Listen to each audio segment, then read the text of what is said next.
All right. So our conversation today is going to revolve entirely around rigid body dynamics. I think you're going to find this portion of working inside of Moto a whole lot of fun because the effects are almost instantaneous. This is kind of like working in the game engine world, right, where what you see is precisely what you get. And it's fun setting up all these little conditions within inside of our scene that will create movement and create animation for us. Not everything in the computer has to be generated or driven by a user. We can set up these little simulations and have the computer move our elements for us. So let's jump in and just take a look at what we're working with here. This is going to be a rather lengthy conversation over the next 3 weeks. The rigid body, or the dynamic system inside of Moto, is pretty strong. I think it's got a really great system. And it's pretty deep. And I want to begin to kind of illustrate the power of this system through a number of different components. We're going to talk about rigid body dynamics. Next week, we'll talk about soft body dynamics like clothing and things like that. The week after that, we'll really start jumping into particles, which has that whole dynamic system at its core. So we'll make like smoke and fire and all that jazz. It'll be a whole lot of fun. Okay? And then, after basically those 3 weeks, we're going to start transitioning into working on our final project, which is going to be a multi-week animation. More on that as we get a little bit closer to it. Okay? So we're going to be working in the world of computer-generated animation for the next couple of weeks. I want to start off, and I would encourage you to follow along. Everything that I'm going to do is going to be created in Moto. There are no assets that I need to provide to you this week. Everything is going to be created from the default tools inside of Moto. So follow along, build this stuff with me, and it's going to become a whole lot easier to work with. All right, so let's just kind of refresh our memories, if you will, on how we create animations inside of Moto. And it's been a long time. It's been more than a couple weeks since we've gotten our hands dirty with the keyframing, and we've been able to go in and craft something. So let's just make a really fast animation real quick so we can just kind of refresh our memories as to this process, because all of this is going to basically come home to roost inside the dynamic simulation environment that we're going to be looking at. So here's what I'm going to do. I'm going to create just a simple little ground plane. I'll make it quite large. And then in my polygonal selection mode, I'm going to center this bad boy around the origin of my scene. There we go. All right, and I'm going to call this mesh item ground. Aha, wonderful. And now I'm going to create a new mesh item that's a sphere. There it is. There's my sphere. Awesome. And we're simply going to craft the classic, good old bouncing ball animation. You guys remember this? If you've taken 401, this is the second hat. If you've taken 400 and in 401, and if you've taken 390 with me, you have done this animation many times. Let's just do it real fast. It doesn't take a lot of energy to craft all this, so let's just do it real quick. Let's just jump over to our animation tab and begin working over in here. Okay. I'm going to delete that one, so I just have a single.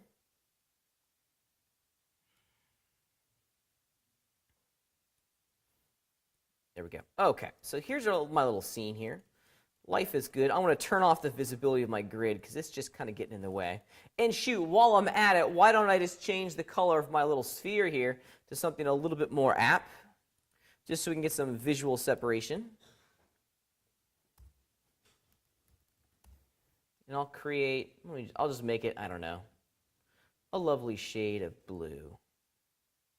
I'm in a blue mood today. Not because I'm sad. I just like blue.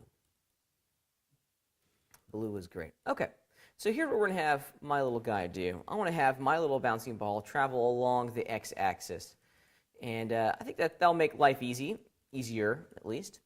Before we get going, what type of element inside of our three-dimensional hierarchy are we going to animate? Item. We're always animating items, right? Everything in our animation workflow is an item-based kind of element, okay? Moto only knows how to animate items. So we're never going to animate verts, edges, or polygons. Pop quiz, what is the keyboard shortcut to select or to change your selection set to items? 5. 5 on the top row of your number pad. And then we can very easily go in and select that element. There we go. Da-na-na-na. Okay. So let's just do it. Let's look at our scene from the front.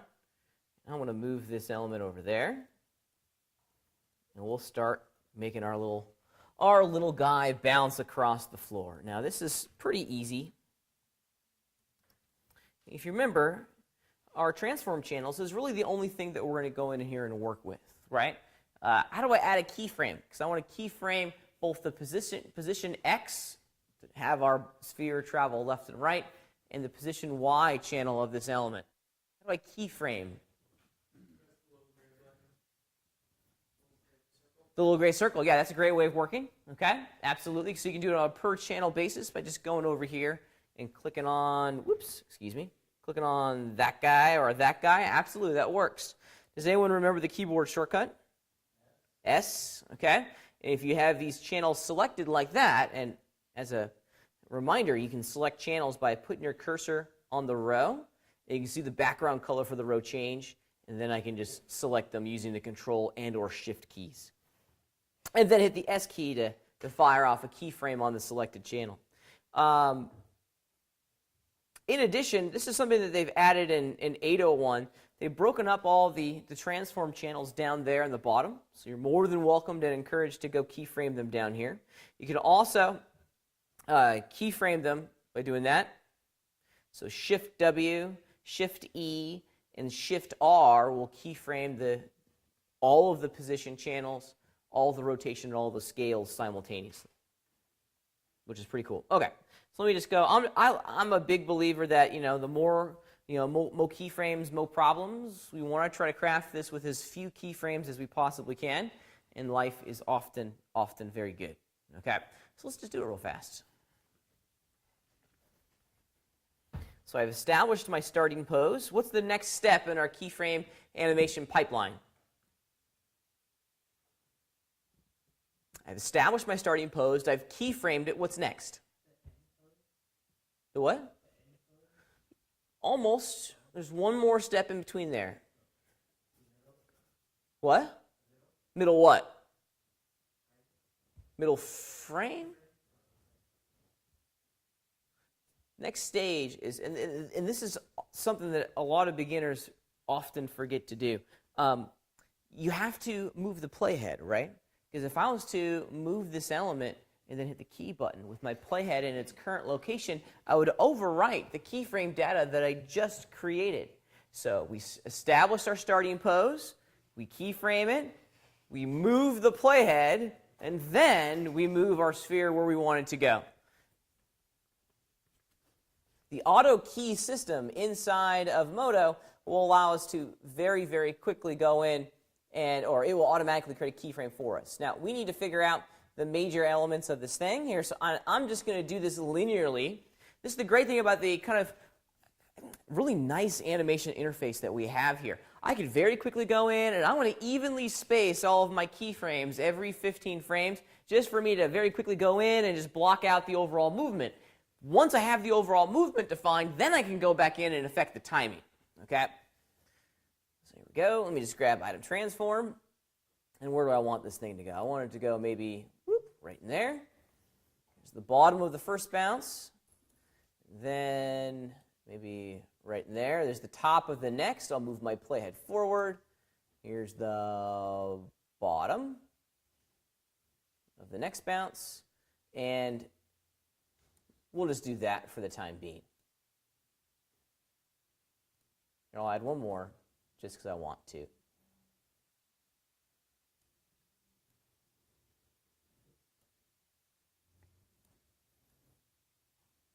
All right, mission accomplished, right? Very, very simple bouncing ball. Does not look good or real at all, right? Looks actually quite horrible. So we need to go back in and continue to refine this. Here's something new inside of 701, or actually, I think it showed up in 701, if not, definitely in 801.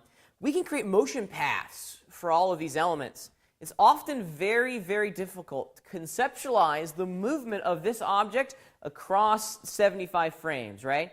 It would be wonderful if I could see the actual motion path and use that motion path to refine any future edits. And it's quite easy to add one in. just make sure that your item is selected. And down here in your animation toolbar, here it is, motion path. Yeah, it's pretty great. Let's go ahead and open up this little widget, and we'll add a motion path. There it is, and oh, there it is. Wonderful. Okay. However, are we seeing the entire motion path? No, not necessarily. If you look very carefully, we're only seeing a very, very, very small portion. Okay, and we're only basically seeing about 48 frames worth of data. I got 75 frames worth of data. So let's extend that a little bit. There we go. And now, yeah.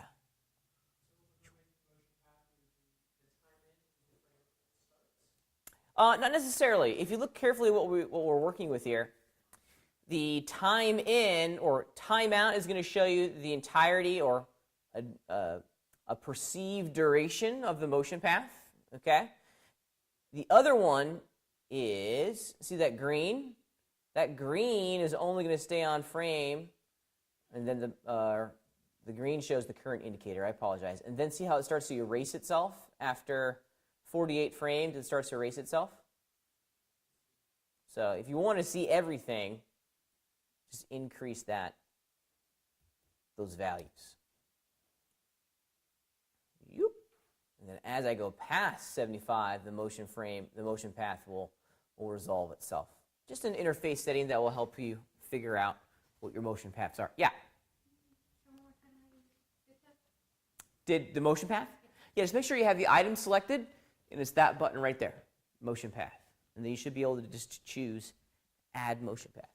Yeah, there you go. There it is.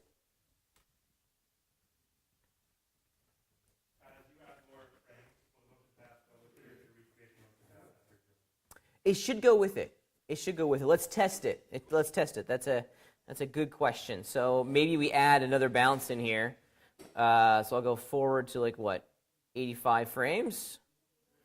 And I'll move my guy. As you can see, it continues adding it. Pretty cool. Now, at the moment, the one thing it doesn't allow us to do is to go in and add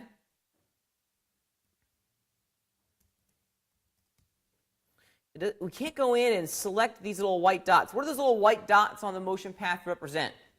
A keyframe, right? I want to be able to, it would be fantastic if I could just go in, grab those little white dots, and start monkeying with it, right? We can do that in After Effects. Why can't we do that here, okay? And the answer to the question is, you can. You can absolutely do that, okay? However, you need to make sure you go back into that motion path, hold-on menu, and then we're going to choose Edit Motion Path. And this is the promised land. Because not only can you go in and very quickly kind of craft this out. Look, you have tangent handles, and this, I mean, this is oops. This is manna from the heaven. I don't believe you can change the tangent handles. Yeah. But you can shorten them. That's all we want. And you can also change the timing of them. So, yeah, this is good stuff. Yeah, I don't think you can break the tangent handles. Okay. So I want to make mine pretty sharp because I want mine to bounce. That's all I'm really after. I just want it to have a sharp V shape there. I don't want it to scoop down at the middle. Something kind of like that. There we go.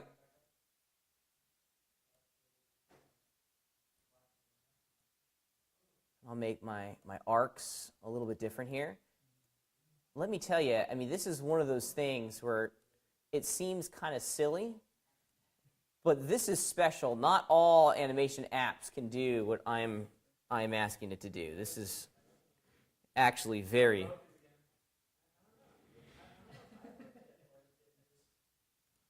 Okay. Yeah, Allison.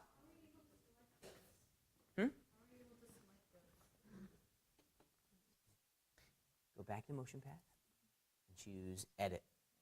There we go. Yeah. Now, one final thing. If you look at the animation that we've crafted here, still not exactly, oops, I hit the wrong button. Still not exactly what we're after. We're getting there. We're getting there, but it certainly doesn't feel right. If you were to go back in and continue to refine this, what should we look to refine? The timing of it, the speed that our little ball is bouncing across our floor is clearly very, very wrong. Let's just play the animation. Bloop. And yeah, not so hot. Not so hot at all. So we need to go back in and refine it.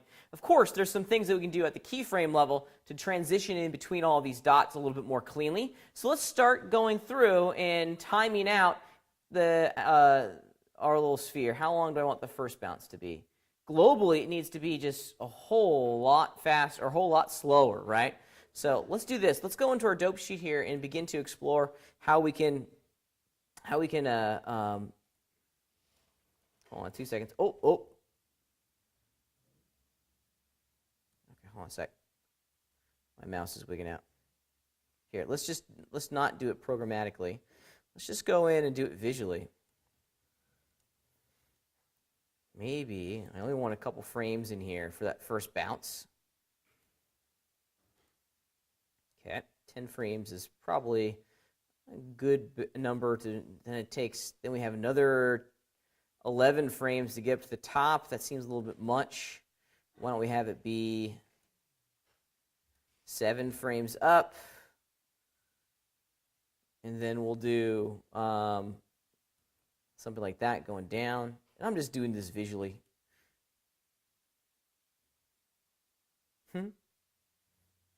Just go and pull these a little bit closer together.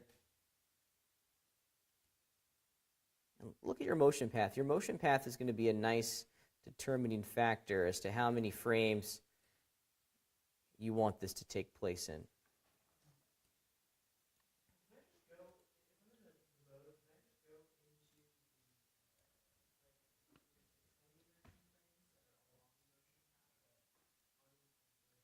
No, because what are those?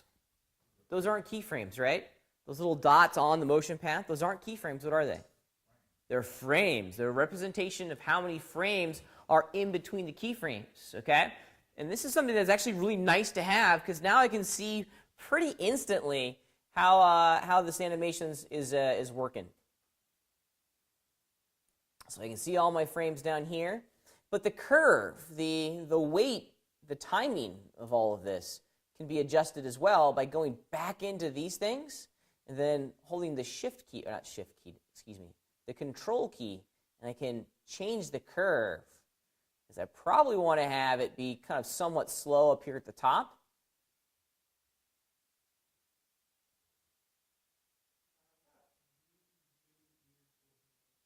Okay.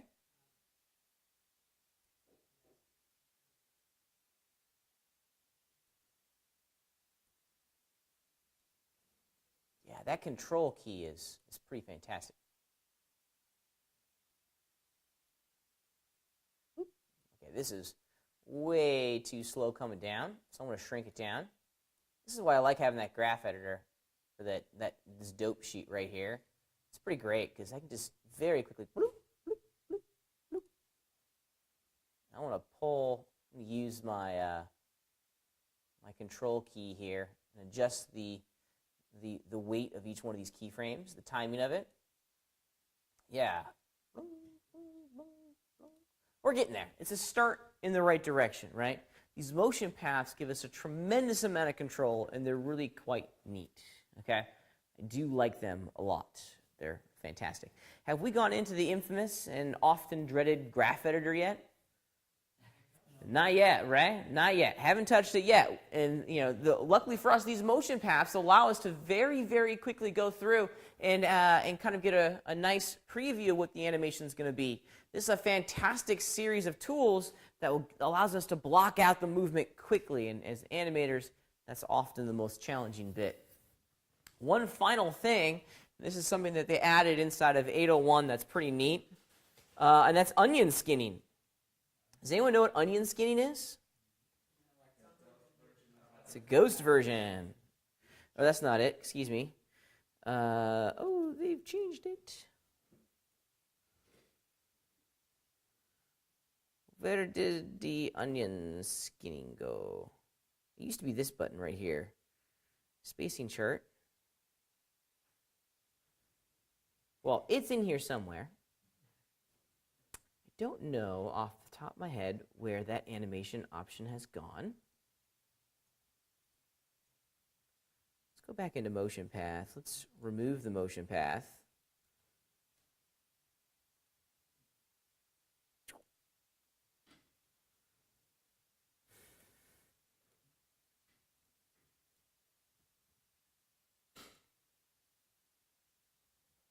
Well, this is going to drive me crazy. Is it a viewport property? Drives me crazy when they change things. There used to be a button. Enable onion skinning right there. Please tell me they didn't put it in audio. Dynamic parenting. No, good. Yeah. Well, it's in here somewhere. Take my word for it. And now I'm hell-bent on finding it. Okay. Here's a good moment. I know it's one of the things in here. Oh, wait, no, that's pose tool. Then move the button over here. Nope.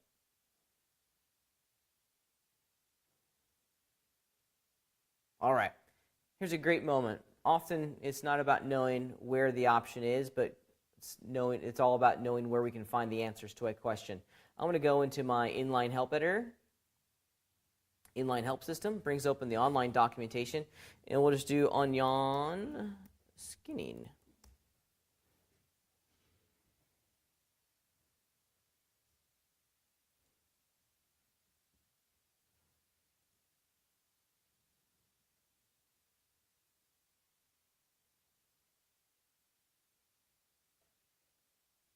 This is what it looks like. Pretty cool, huh?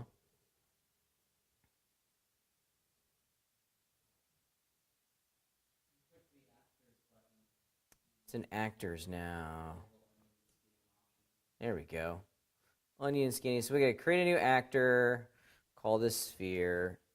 Actors are really cool, actually. They're really neat. There we go. Now we can assign onion skinning. Let's see. And it's not working.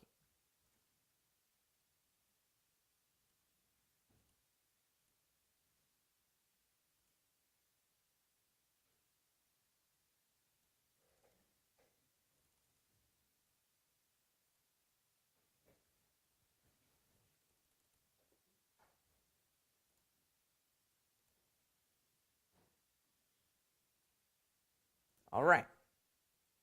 However, it's not working at all. That's a bummer.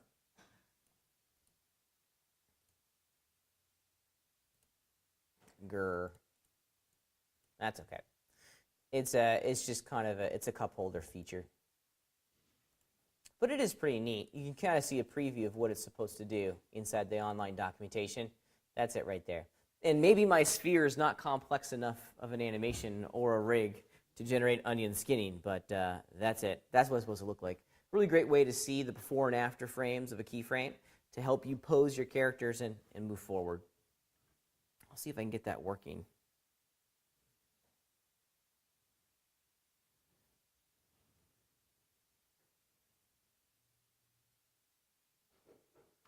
It's going to absolutely drive me crazy.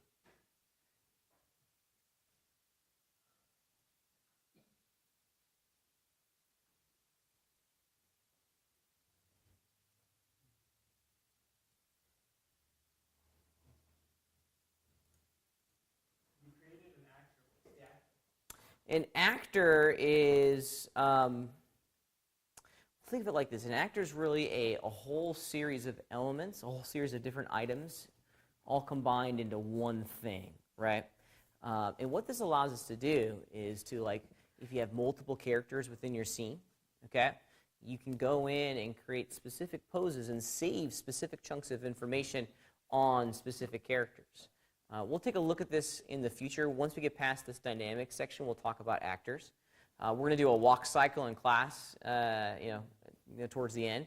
And it's really cool because with actors, I can define one of my characters as an actor, and then I can define a whole series of poses for that actor. So for like a walk cycle is basically 5 different poses that we repeat about 10 or 11 different times, right? Well, instead of having to go in and pose our character 11 different times, we create those raw 5 poses and then call them at very specific moments within our timeline, and then the computer will automatically transition between them. It's very neat. Very neat. We'll look at that going forward in the future. It's pretty cool. Okay. So now that we have a kind of a small little refresher as to how the animation engine works inside of Modo, let's go on and continue to look at how we're going to be dynamically crafting animation. This is a very laborious process. Going in and setting keyframes requires a tremendous, and I mean a tremendous amount of patience, a tremendous amount of time, and years and years of master skill. Animation is an art form that requires some significant study. I want to show you an alternative, which is not, it's not a replacement in any sense, okay? It's just a different way for us to craft animation inside of our scene. GCOM 401 is going to cover all the principles of animation inside of our workflow, okay? So if you haven't taken GCOM 401 yet, go take GCOM 401. Hey, I'm actually teaching it next semester, which will be a whole lot of fun. So if you haven't taken it, take it with me next semester. It'll be a good time. I've got some fun stuff in store for you guys. And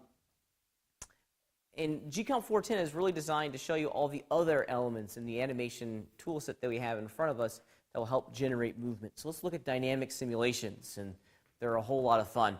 To make it a little bit easier, I'm going to basically nuke a lot of the elements that I just created. Okay? So I want to get rid of that sphere, because I don't want to have any sort of keyframing on my little sphere. And I'm going to make another one too. I'll make another one real fast.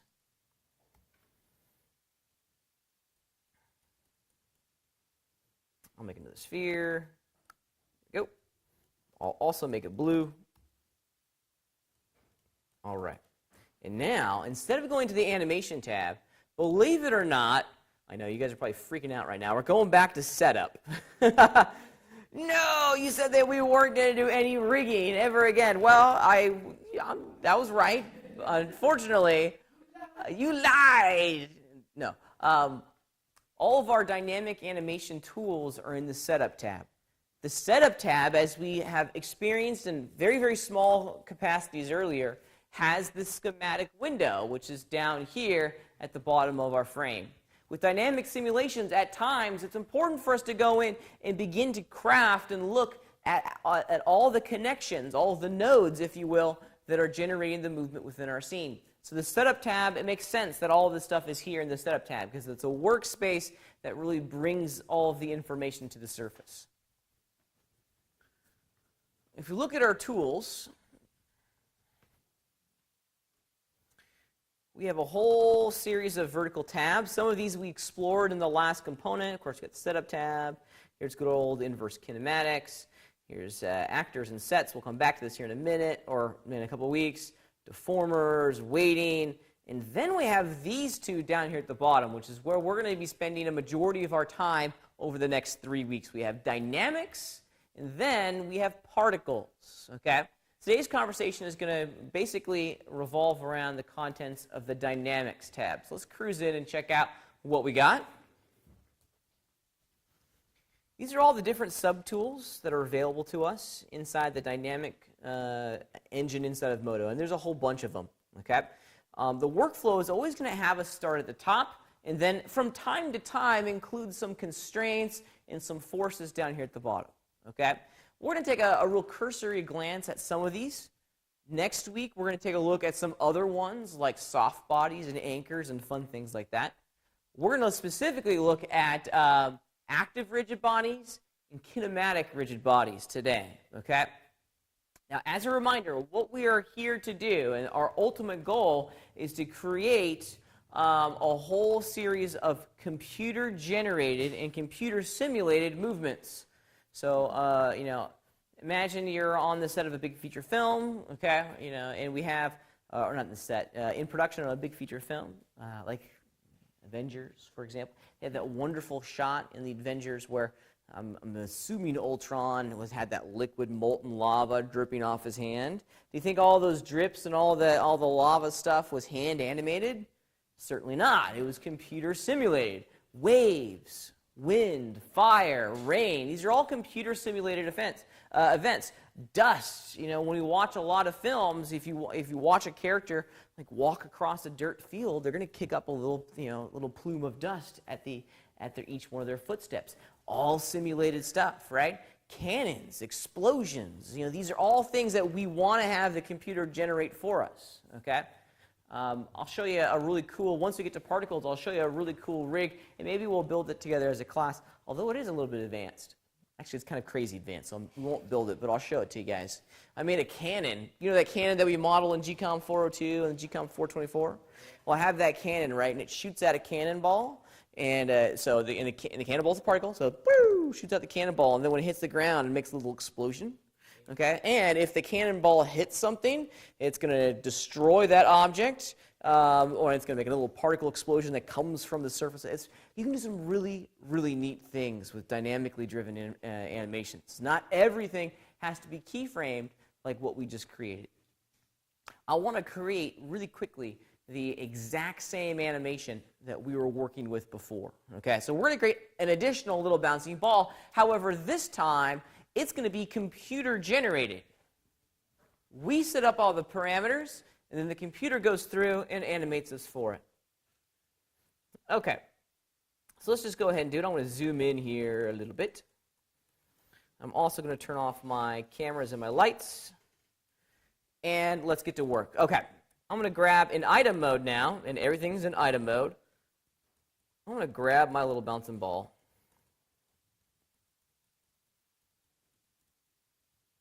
And we'll get to work here. Okay, so in the world of computer-generated elements, we have to add some very specific and very important tags onto an item. We have to tell each one of the items how they're going to be influenced by gravity. Now, in our case, we're going to have our little sphere here, which in every sense is going to be influenced by gravity. It's going to be pulled down to good old Mother Earth, and we want it to bounce on our ground plane. Elements that we want to move that will be influenced positively by the rigid body dynamic solver are going to be active rigid bodies. They're going to be moved, and they're also going to move other elements. The ground plane, however, we really don't want to move, right? We just want it to kind of stay where it's at, and we want all the other things to bounce on top of it. This is a kinematic rigid body. Or they've also added this, they've also added static rigid body, which is in every sense kind of the exact same thing. So we have to tag each one of our elements with the appropriate rigid body tag. Anything that we want to move is going to be active. Anything that we want to influence the movement of an active is going to be static, okay? Or that doesn't need to move. So here's what we're going to do. I'm going to, in item mode now, go over to my commands and choose active rigid body. Now, there's two things that change inside of our item list when we do that. On the sphere, check it out, so I'm on sphere. Look down at the properties, we have a new tab. This new tab is called dynamic, and in every sense, it contains all the channels and properties that are going to define the qualities of this object and how it's going to move inside of our scene, including how bouncy, how heavy this object is, the surface quality, is it a real smooth surface, or is it a surface like sandpaper that's really going to stick to the ground and not move around.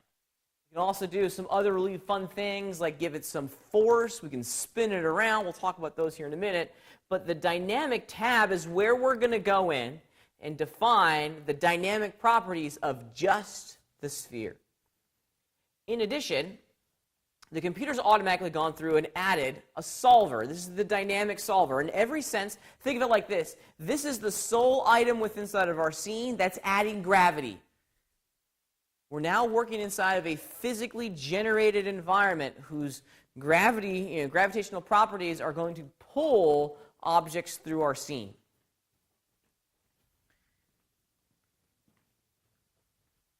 the default gravity parameter for good old Mother Earth is applied inside the negative y value. This is exactly the rate that gravity pulls us down here on good old Mother Earth. So if we wanted to create animations that look like they're on the moon, for example, we would increase that number, right? Because the moon has less gravitational pull than what we have here on good old Mother Earth, right? Other places, I don't know off the top of my head, but I think other places have more gravity, right? So they push people down at a much different rate. So we would increase that value and push it further and further and further into the negative channels. Tito, question? Yeah, I don't have the gravity online. Now, did you go into the solver? Did you select the solver? Yeah, the solver.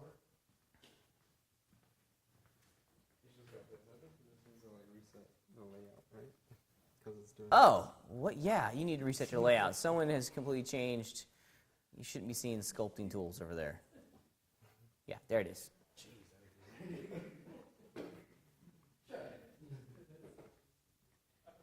Yeah. They do. Yeah, in most video games they have some sort of physics engine in there. I think in Unity they have the PhysX engine at the core of their rigid body solver there. So this is a good one. This one uses the what's it called? I think it's called the Bullet framework. That was created by Weta Digital. Yeah, it's a good framework. It's a good framework. It's pretty neat. Okay, so let's take a look at how our scene is going to be enabled. And as a small, subtle little reminder, and I apologize, I'm just now noticing that my ground is like gigantor. Let's make it a little bit more manageable. Whoops. Okay, that'll do. Okay. Let's see what happens as is right now. And as a reminder, the only thing that I've tagged as an active rigid body is my sphere. The ground, completely untouched. Haven't done anything to the ground. In order to play our simulation or to start our simulation, we have to do one of a couple different things, okay? If you already have your active rigid body associated with your sphere, hit the play button. What happens? What happens? Nothing. Not a single thing. Not a single thing is going to happen. Now, there's a reason for this. When we hit the play button, we're just playing the contents of our timeline. And if you look carefully on my screen here, you can see the little white playhead shuffling over, and then it'll loop back and play from the beginning. When working with rigid body or dynamically created animations, we have to go through and ask the computer to process all of this information. We basically have to ask the computer, dangerous word, to render, if you will, the movements, okay? These buttons down here will allow you to do that. Now, in the past, there used to be one button. There used to only be that button right there. And in order to see your simulation, you had to run the sim, save it to your cache file, and then hit the play button, which was extraordinarily laborious. Now, they've given us these buttons in here, which are pretty neat. Each one of these buttons play a very, very different role. And I'm going to stop my animation and park my playhead back on frame 0. If I hit this button, so the one that's filled in, that one right there, it's just going to run the simulation at the current location of the playhead, but it's only going to run it for the duration of the sequence, which is 120 frames, and then it's going to start over. It's going to loop. Okay, it's going to loop. Okay? Let me show you what I'm talking about. There we go. There goes my sphere. Woo! There it goes. And then eventually, once I get back, yeah. See, once I get back, once the playhead, here it goes. Once it gets to 120, it'll loop back, and my animation will begin again from the first frame of my animation. Okay? So the green button, the play button that's filled in, is going to play our simulation for the according to the sequence end and start frame.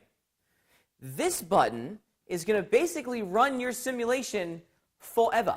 Okay, it's just going to go and go and go. It's going to ignore the sequence end channel, and it's just going to go indefinitely which is really cool when we start working with particles, because we'll want to be able to test our particle simulations for a longer period of time than our sequence settings kind of define.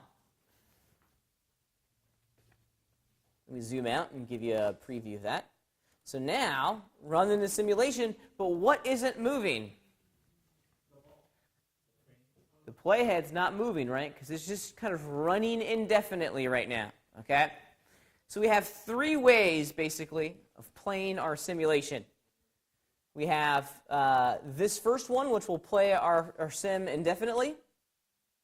We have the second one, which will play our simulation and stop or loop at the last frame of your sequence.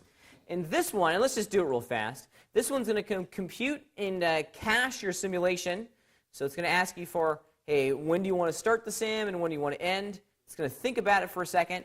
Now, on longer, more complex simulations, you'll get a little progress bar as it crunches the numbers and figures out how all this moves.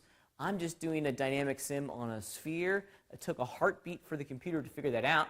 However, once we compute the sim, now check it out.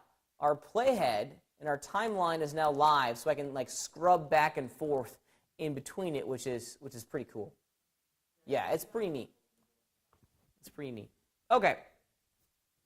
As you can see, this is not exactly the compelling result that I want, right? I want to have my little sphere land on my ground plane, not cruise all the way through it. It's important that all of the elements that we need to, simulate together are tagged with their appropriate tag. I've made my sphere an active rigid body. Well, let's get that ground plane into the mix. Since our ground plane is really not going to move, I'm going to tag my ground plane back in item mode. I'm going to snag it. Yep, okay. I'm going to tag my ground plane as a static rigid body. Now, it's also now been added into our dynamic simulation. It has its own dynamic tab, which is, awesome. Let's play the sim now. And I'm going to move this thing up a little bit. Whoops, excuse me. All right, let's play the sim now. Sweet. Now we have collision. Now we have multiple objects working in harmony with each other to create an action. Now, it's not static rigid body. Static rigid body, because this is not an element that we want to move. All right, so let's see if we can get this object to bounce a little bit more, okay? If you look at the sim that I've created, I mean, it's okay. Blunk. That's kind of fun. It's simple, but, it'd be great if the ball bounced a little bit more, right? I want the ball to bounce a good couple times inside that section. This is where the madness of dynamic simulations come in, because now, for a lack of a better term, we got to start monkeying with it, right? We got to start, messing around with the channels and experiment with a whole series of different values to get the result that we want. A little bit. In every sense, yeah, we're changing values, and they're unknown values, because these values are absolutely contextual to your scene. So it is 100% dependent on the size of your ground plane, the size of your spheres, the other elements in the mix. It's absolutely contextual. However, there's a relationship between the elements. There's three channels that we need to look at specifically: bounciness, friction, and mass. Let's start with the sphere and see mass, the weight. Let's go to the sphere, take a look at it. I'm going to go to my dynamic tab, and here we go. Bounciness, friction, and I'm sorry, it's under the mass category, and it's density, which is just really a fancy word for weight. Okay. Now, the bounciness is going to do exactly what you think it's going to do. This is going to increase, the elasticity, if you will, of this object. It's not going to create it into a soft body object, so don't think like it's going to start to deform like a rubber ball. It's not going to do that, right? But think of it like what we have in our hand is like a pool ball, okay? A really, really solid object. If we dropped on the ground, it really wouldn't bounce, right? Imagine now in your hand you have one of those like the super balls, those little rubber bouncy balls where you like drop it and it goes, okay? The bounce percentage is going to determine if you're a pool ball or if you're one of those super balls, okay? Yeah, exactly, right? So this is let's just see what happens if I put this percentage down to 0 and run our sim. Bonk. Doesn't bounce at all. Okay, makes sense. Makes sense. Let's overdrive this value and go the opposite direction. Let's do like 100% bounciness. Cool. Let's really drive it. Let's put 200%. Yeah, there we go. Now we're talking. That's pretty cool. That's pretty cool. Let's get crazy with it because we can. Let's put it at like 600.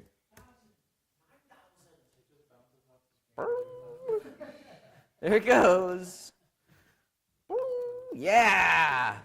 And now it's going to get, the next bounce is going to be even higher because it's a, that's awesome. So this is kind of the madness of dynamic sims, right? When you start overdriving these values, it's still going. It's going to go for a long, long time, right? Because it's now accepting the transforms and the mass. Look at that. There it goes. It's now accepting the mass of the object that it's bouncing on, and it's kind of multiplying that movement. So dangerous. Let's return it to something a little bit more realistic. I think 200% was a pretty good value. Now there's a relationship here. Here it comes. It's falling back down. And let's see how fast it goes now. Kind of fun. Anyways, I could do this all day, guys. I really could. Okay, so there's a relationship that we have to establish here. Okay. In addition to adjusting the bounce value, we also have to look at the density, okay? Because we can make things really bouncy, but if we want to stop them from going to, from bouncing on planet Earth and ending up on the moon, then we need to increase their weight a little bit too. You're going to find that the bounce, friction, and the density are all elements that you'll kind of need to experiment with to dial in your simulation and get the result that you're after, okay? Let's increase the weight of this. Let's put it to 10. And I'll put my bounce back down to like 200%. And let's see what we get now. Good. Now that's working a little bit better. Okay? With those values in tow, let's change, the friction value here. The friction percentage on all of our elements really kind of defines the surface characteristics of this element. So kind of, right now, at a friction percentage of 60, our surface is kind of porous. It's like concrete. There's a lot of pits and grooves, theoretically, in our surface. And that's, here's another way to look at it. Here's a better way. It's like sandpaper, right? As it rolls, the sandpaper is going to grip the surface a little bit, kind of like Velcro, okay? Maybe what we're determining is the length of the little Velcro threads on our surface of our object. If we increase this, it's really going to stick like molasses to our surface, and it's not going to want to move. If we decrease this, then it's going to be very, very bouncy. So there's a relationship here too, because our ground plane has these exact same values, right? So this is where the madness of dynamic sims begin. It's like, well, what do I make bouncy? Do I make the ball bouncy, or do I make the surface into a trampoline, which is going to shoot a bouncing ball up in the air? I don't know. Go give it a try. That's my dynamic sim answer. I don't know. Give it a try. See what happens. Mess around with the settings. Hit the play button. Experiment. I apologize. Dylan, complete your question.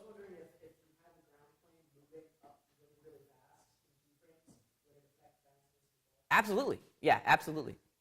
Absolutely. The movement of a dynamic object is absolutely going to affect the physical properties that are placed on any objects that is affecting it.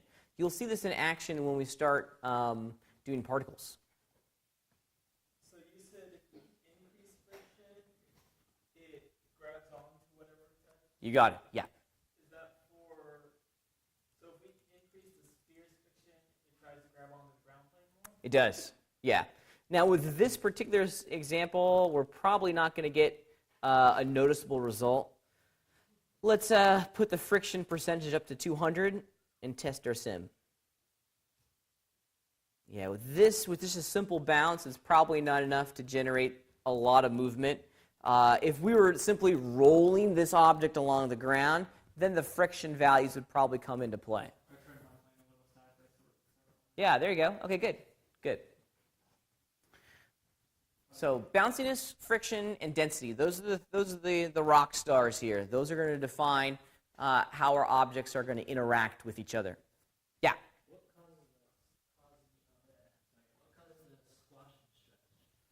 Not a single thing at the moment. Yeah, not a single thing. When we're using rigid bodies, the dynamic simulation is going to retain the actual shape of our sphere. When we start working with soft bodies, then it will start to deform it a little bit, and we drop it, and it goes, you know, okay? And that's pretty. We'll do that next week. That's next week for sure.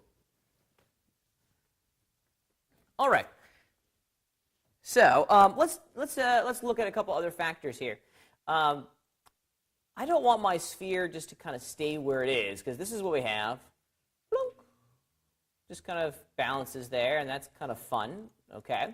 I want it to move forward a little bit, and specifically, I want to move it along the x-axis. If you look at my compass, you can see the plane of movement matches the plane of the x-axis. We're going this way, from left to right. So I want to kind of push it a little bit, okay? Give it a little bit of force and push it along the x-axis to make it look like it's going bounce, bounce, bounce, bounce, bounce, bounce, bounce, okay? Let's go grab my sphere again and examine some of the other properties that are below all of this jazz. And specifically where we're going is impulse, okay? Impulse and force we'll come back to in a minute. It's impulse, okay? Impulse is going to allow us to push it a little bit. The first series of channels called impulse are going to define how much of a force we're going to influence on this object, okay? On wake, that means that this determines when the push is going to happen. So right now, we're going to push this object the moment we hit play. If you look at some of the other options in here, we can either have it not push the object, which is kind of weird, but whatever, off, and then continuous is new. This doesn't used to be an option. We're only going to push this thing once. We're going to push it once on the x-axis at a value of something. I don't know how much value. But now they've added continuous, which is always going to push it, right? It's going to act like a little interior motor. And it's just going to push that thing on every single frame. Pretty neat. Well, we can do that. We can do that. If you look, there are some additional things. We can turn it off, okay?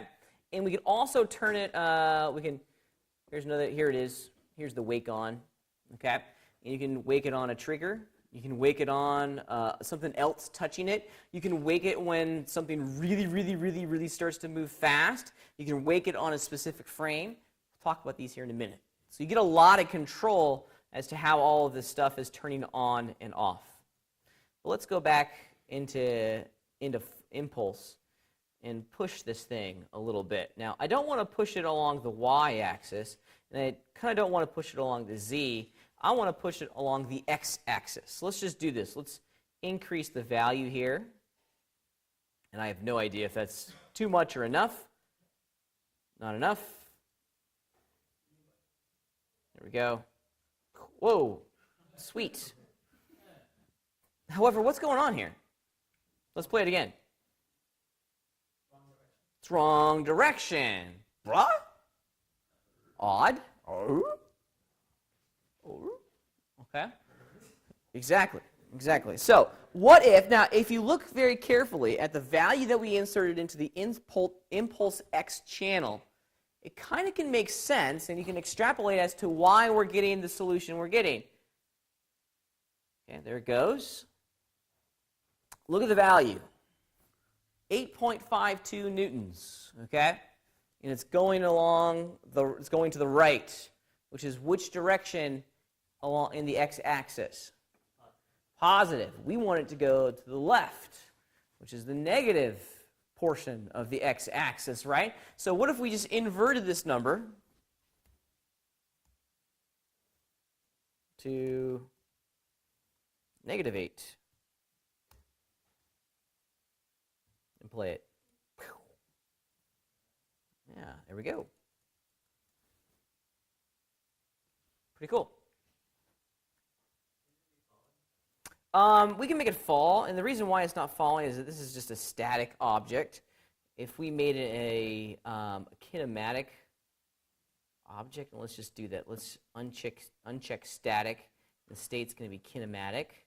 Now, and we also need the collision shape needs to be changed from plane to mesh, and it should do it now.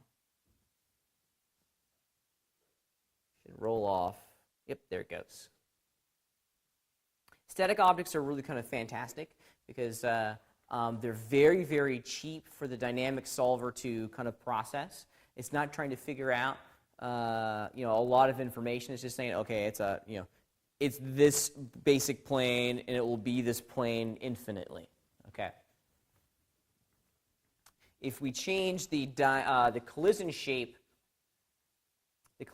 from plane to mesh, now it's going to actually calculate each individual polygons and use each polygon as a surface that will stop our objects from going through each other.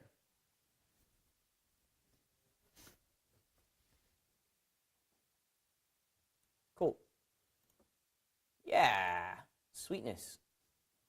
There it goes. Splash.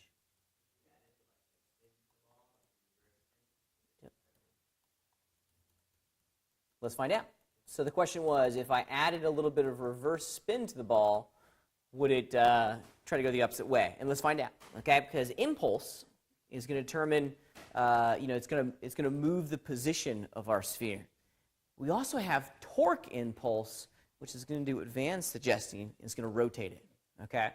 So if we gave it some positive rotation on the x-axis, then it's going to be spinning, it's going to be rotating in the opposite direction that we're moving it, and we might get a fun, interesting result. Let's just do 8 newtons. Let's just see what we get. Nice, and then it just, because of that rotation parameter on there, it just bounces off.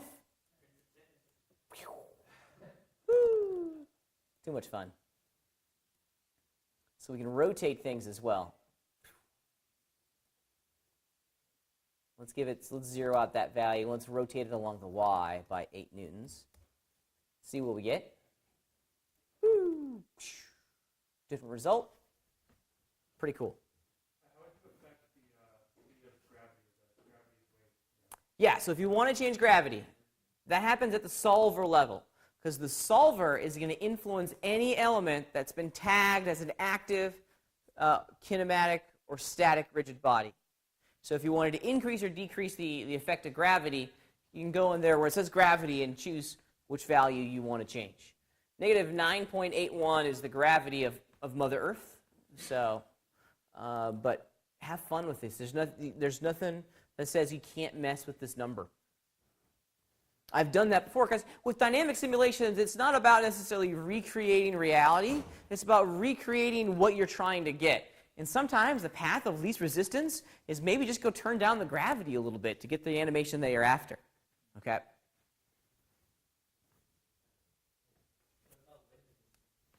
Wind resistance. Yeah, we'll get to that in a minute. Okay. Let's go in and change some of these values. I'm going to get rid of my spin, and now we'll just do my little bounce. And whoop, there it goes. Okay. Earlier the question was raised, well, can I control this? Can I define inside the computer when this simulation is going to begin its movement? And I kind of gave you a little bit of foreshadowing. Under the sleep, this is when we get to change how we want this simulation to begin, or how we want the solver, or when we want the solver to begin influencing our little sphere. Okay?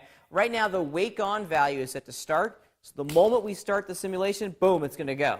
However, we can trigger this. We can absolutely go in and define a specific frame or a specific event when we want this sim to start. Okay? For example, we can load in a very specific frame, and let's just do frame 30.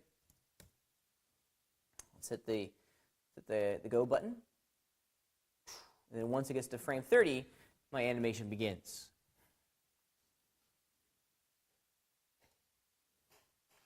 Now, when we start doing a wake on state that's different from start, we have to, this button no longer workies, right? Because remember, when we're working with that first play button, it's not actually advancing the playhead forward across our sequence. It's just kind of previewing, if you will, our sim, right? And all the forces that have been applied to our objects. And when we have custom wake on states, this middle button is the one that's going to be our option, as it's going to physically advance our playhead forward within inside of our sequence. So if I hit the first one, notice that my playhead doesn't move, and my object is never beginning its simulation because the playhead is never reaching frame 30. If I choose the middle one, now watch what happens. The playhead's going to move.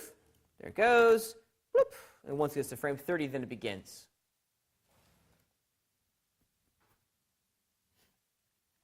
There's some other cool wake-on values in here. These triggers are kind of neat.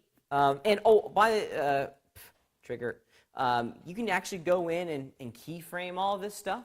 You know, for example, you can have, you don't necessarily have to start it on a frame number. You can just go in and trigger an animation by just physically adding a keyframe. You can also go in and have this trigger be influenced by a value, like an on-off switch, right? So if you want something else within inside of your scene to trigger the animation, you certainly could do that. And then on collision force is kind of fun. Okay, we'll do this one for a different guy. Let's just put it at start. Let's see what we get. Okay, well, let's do this. Let's have some fun here. I'm all about destroying things today. It would be a whole lot of fun for me to have a number of different elements within inside of my scene that are all influencing each other. Okay? So let's add a couple new elements into the mix and see what we can see. Maybe we'll add a cylinder in there. Perhaps we'll add like a cube or something. We'll create a little playground of objects that will allow us to create a compelling animation. While I'm in here, I'm just going to grab the model tab. And let's grab a sphere, a cylinder, and a donut, because I like donuts. I'm all about donuts.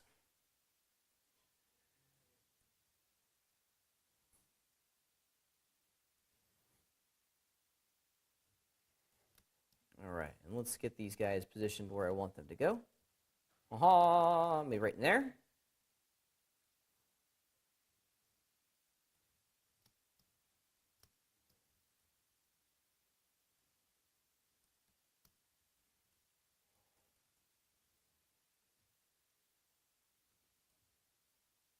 Whoops.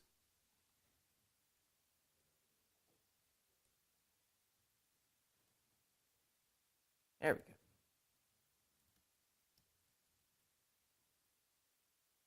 And we'll leave that one up some. Okay, so here's our little playground. And let's do this. Let's give each one of these their own special color, just to break it up. I've noticed that when everything is white, it's kind of hard to see the movements in all these. And I'm just creating some custom materials for these elements, nothing too fancy. And then on the donut, just make it yellow.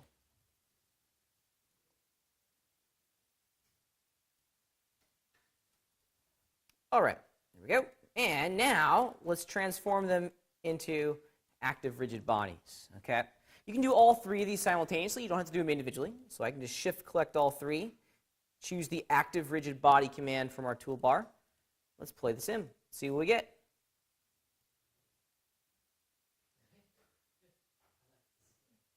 square's kind of dancing, right? Look at that. Look at it. It's taking on a life of its own now. Let's see if it's going to dance off the edge of my surface. You may get lucky. Nope, it's going the other way. It's getting bigger. The bounces are getting bigger. Not exactly what we want. Okay, and I'm actually going to compute my sim. That way I can just kind of scrub through it and see kind of where, okay, my ball is always going to bounce over him. Or maybe, yeah, so you know what I'll do? Let's go back to frame 1 here, and on my sphere, we'll just do bowling for dollars here.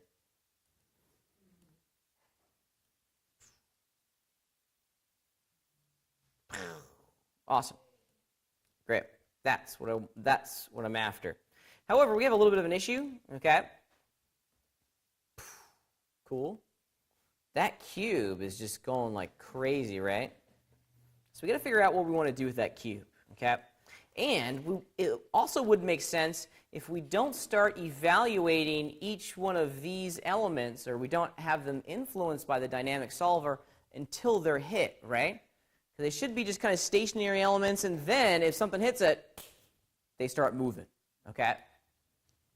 So let's go in and change the wake-on state for each one of these.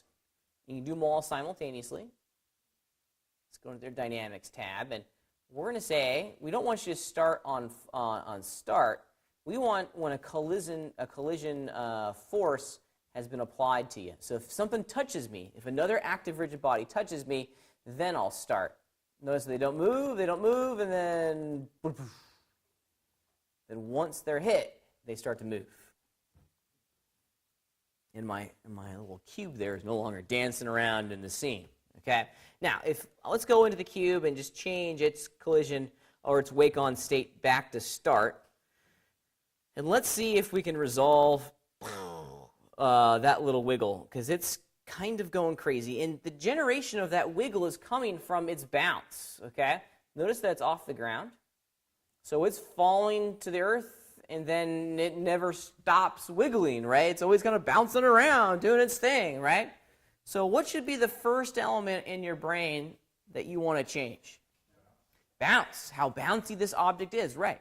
Maybe we go in and say, hey, you're not bouncy at all, man.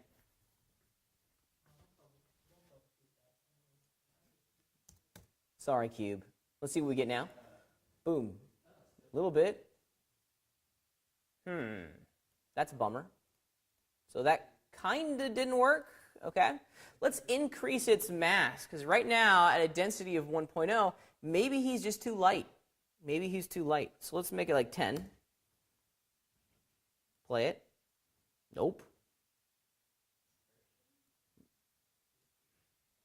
We also have to keep in mind that the ground plane is a player in this entire simulation as well, okay? The ground plane also has, friction, bounce, and mass associated with it. So let's see what happens when we kind of remove the bounciness from the ground. Let's see if that resolves our issue. So I've selected my ground plane. Let's remove the bounciness. Hit play. Nope, I'd say we're even worse now, okay? And my sphere doesn't make it all the way over to my object as it did before. So here's what we want to take a look at. And I want to put my bounce on my ground plane back to 35. That way my sphere makes it. I want to look at force on my cube. This linear dampening and angular dampening. This is going to soften the rotation and position values that are being adopted from the solver itself. Okay, linear is position, angular is rotation.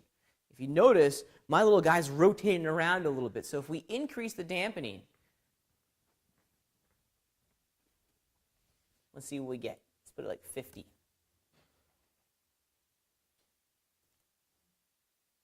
Not as bad. Still got some work to do. Let's also do some linear dampening on the position. Let's put it to 50%. See what we get. Still going like crazy.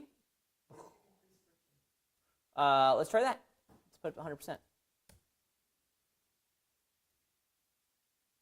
Yeah, a little bit better. And Let's do local mass instead of local density. Let's make this a 200-pound cube.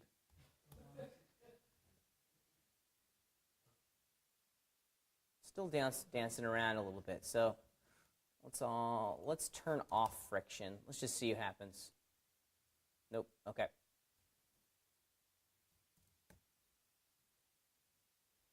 And let's try world density. Sometimes that helps. Nope, not in this case. So welcome to our 500 pounds. LBS is pounds. No, it's still going crazy. Let's turn off affected by gravity. Yeah, it floats. That's fun. Yeah, now it's not even moving at all. Okay, so let's turn that back on.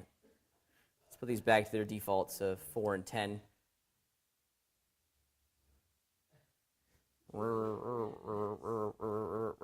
Say again?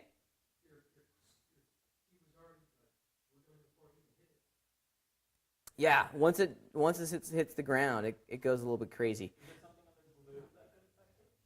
Under glue, you could certainly try and experiment around with it. The glue is going to actually, start to glue things together. So you could increase the glue value, see what you get. I want to experiment with some more dampening on the plane itself. It will, and it'll affect the cubes to everything else. Let's see.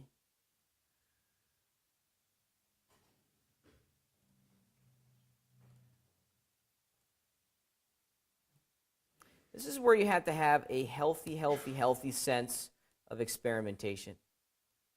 Let's go back to the cube. Maybe I'm going the wrong way with angular dampening. Instead of increasing it, let's decreasing it.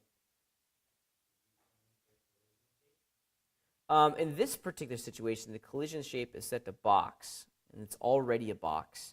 So it shouldn't have a bearing whatsoever on the shape of ours.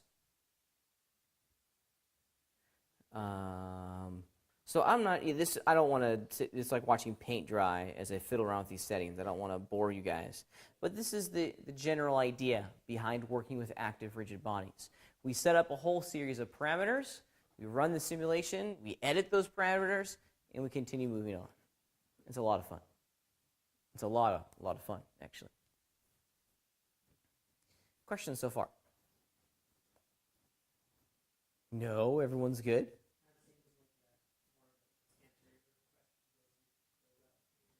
Yeah, it's a Tinker type environment. It really is. It really is. There's only parameters, and then the values are going to be a determining factor to those parameters. What did you discover? I think changing the collision shape to convex decomposition. All right, let's give it a try. Not bounce as much.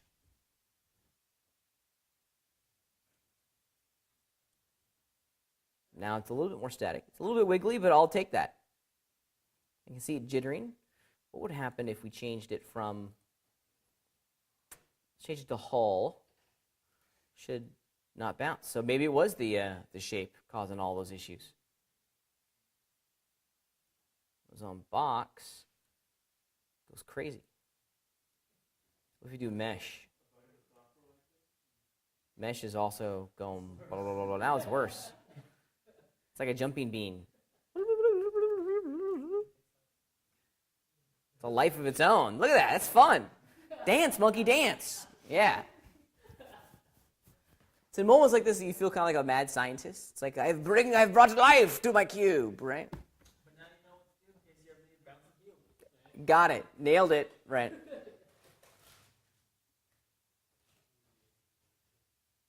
See what plane does.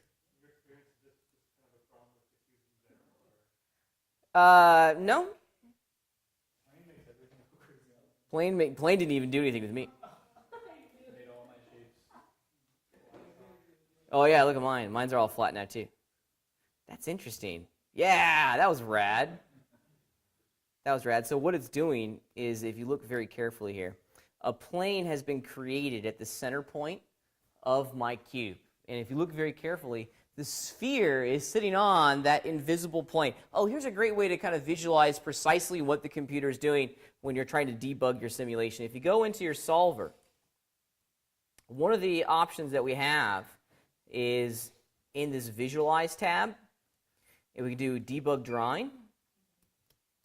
And now we should see, yeah, now we're seeing precisely what's happening on the back end. And yeah, sweet.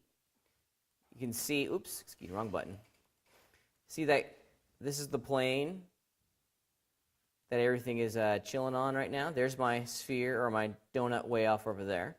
The white box represents the shape of my cylinder, the collisions that it's creating.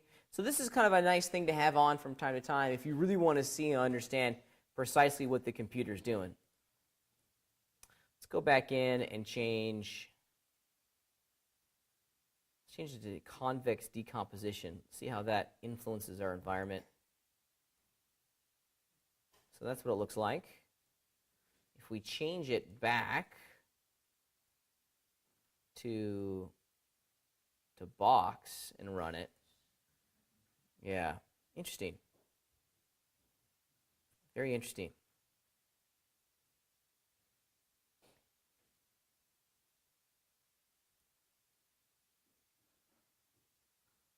Making it worse. Convex decomposition is historically used on shapes that have holes in them. Yeah. Huh? Well, the donut is set to hull, so it's only doing the outside polygons. Yeah. If you want, you certainly could do convex decomposition. And, oh, it didn't like that. Yeah, see, now it's doing collision information for everything on the inside. We don't gain anything in this particular moment, except a lot of lag. Let's do, and then and mesh is also going to do a very similar thing. The math is different.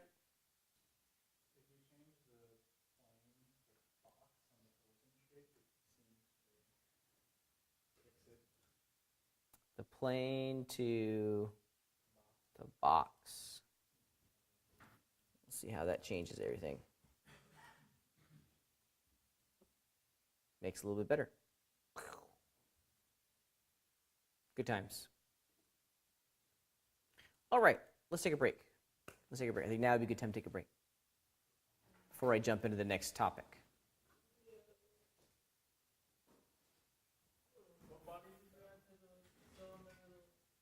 They're all active.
Okay. All right, all right. So on your desktops, you're going to find a file called window frame. Everyone just pull this up real fast. Did everyone get window frame? It's just chilling on your desktop. I've given you a little gift. I give, and then I give some more, because it's just in my nature. I'm a giver. I know. I'm a generous guy. I'm a giver. All right. I am like Santa Claus. I am like Santa. Oops, let me turn my monitor on. Okay, open up this file, and you're going to see that it is, in every sense, just a very simple window frame. I told you at the beginning of the day today that we are going to destroy some stuff today, and we're going to use our rigid body dynamic animation system to destroy this little window. Pretty cool, huh? However, it's not going to be destroyed the way you think it's going to be destroyed, okay? As I have said from time and time again, my classes in every sense pull back the veil. We see the man behind the curtain. The great and powerful Oz is, in fact, just a dude like me, okay? We're not actually going to destroy the glass. Well, we are. At the end, hopefully the end result will look as though we have destroyed the glass, but this is going to be a multi-step process. Nothing is ever the way it seems. We're going to shatter the glass first, and then we're going to dynamically simulate a bullet going through that glass, or a sphere going through that chunk of glass, okay? So the bowling ball, or the baseball, depending on how you want to think of it, doesn't actually shatter the glass. The baseball is going to move the glass shards and kind of present the illusion that it's all going to work. But we're going to physically, manually go in and shatter it, okay? Yeah, and no, don't freak out. We're not going to go in and slice this thing to death and, cut it up into little pieces. Yeah, we're not going to manually shatter this thing, because that would be just like a monumental waste of all of our times, right? I'm not doing that. I'm not doing that. That's just, no, okay? Because, at the end of the day, we need each one of these little shards of glass to move and rotate and be influenced by our dynamic animation system, right? And we, as we have experienced so far today, everything that's going to be influenced by our dynamic animation solver needs to be an item, a separate item, okay? So I'm not going to go in, or I don't want to go in and hand slice this into little kind of user-generated shards of glass and then put them onto their own items. That's just a super laborious process, right? Well, they've added a really neat feature inside of 801 that will allow you to go in and shatter things procedurally. Let's check it out. I'm going to go into my glass layer, and I'll double-click on the polygons on my glass, and then in the geometry pull-down menu at the top of the scene, there it is, Mesh Shatter. And we have 4 different algorithms that will be applied to our glass, and each one of these algorithms is going to shatter our glass, with a different pattern. So I'll let you kind of explore some of these. There's a number of options that kind of pop up with each one of these. I think I'm just going to use a radial shatter, and let's check it out. So here we can say, let's do this. Let's do radial rays. Let's increase this to like 20. We'll give it a little bit of random distance and a little random percentage. Let's just see what that happens. I really have no idea what this is going to create. However, it is going to create its own custom material. Let's just explore this real fast and see what we get. Is it okay? It's going to run the algorithm. So give it some time. It's thinking right now, okay? It's doing a lot of heavy lifting for us. Check that action out. That's pretty cool. Let it think. It's still going. Your computer hasn't frozen. Okay? There's a lot going on right now. And then, I don't know, I think this is actually a bug. Schematic remove item. Okay. Let it finish. It hasn't crashed yet.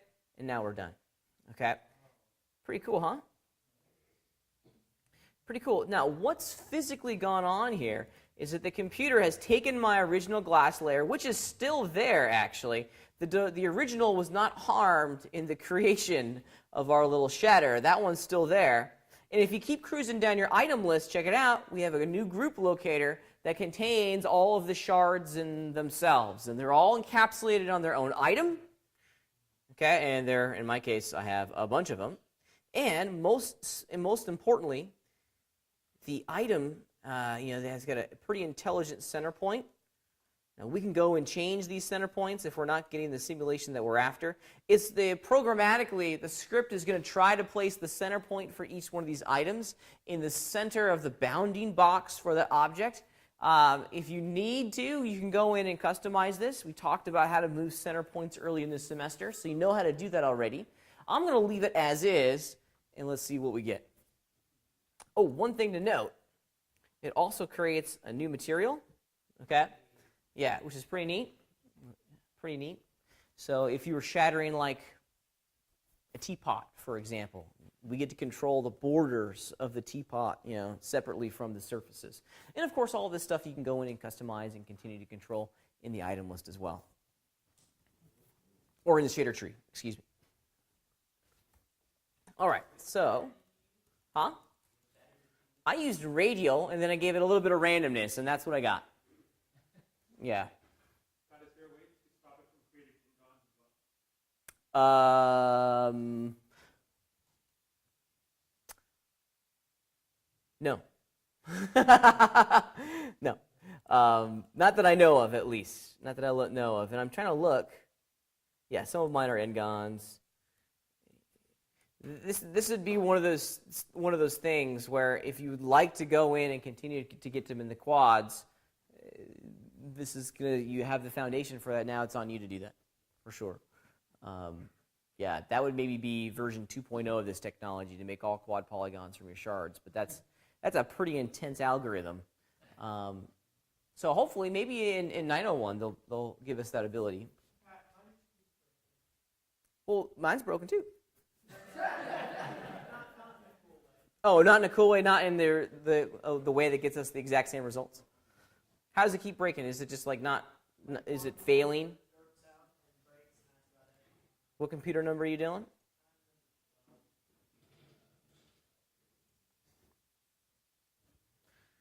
Okay, show me what your mesh not okay. Hit OK. Now you do this in polygon mode.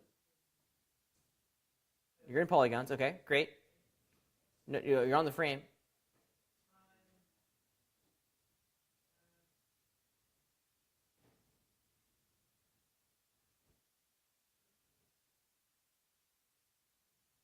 Oh, your distance is too big. Yeah, if you compare and contrast your random distance, mine wasn't nearly that much. Mine was, well, it zeroed it out, but you did like 40 meters, man. Yeah, that's a little too big. That's probably why it's failing the way it is. Yeah, that worked. There it is. Yeah, keep fiddling with the settings. I think your distances that you're putting in there are probably a little bit too large given what we're trying to do.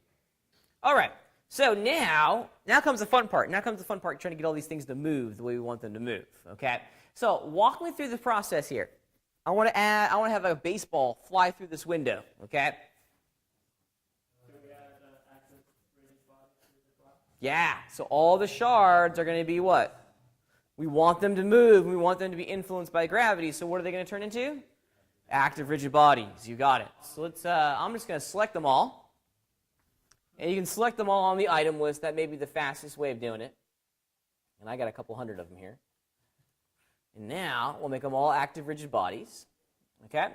And let's just play our animation as is. They fall. Okay, good. So that's kind of exactly what we want them to do. They're not being influenced by anything. Awesome. Let's stop the animation. And let's give them a ground plane to participate within. That may be fun. And I'm going to go to a new item to do this. Often I've discovered that folks forget that these need to be separated out on their own items.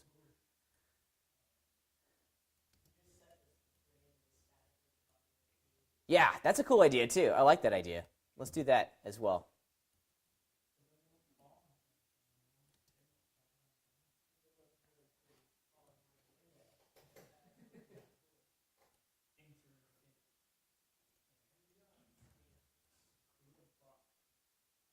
Okay, and I heard someone say you want the frame to be a static rigid body. Now, I think for this, I'm going to compute it.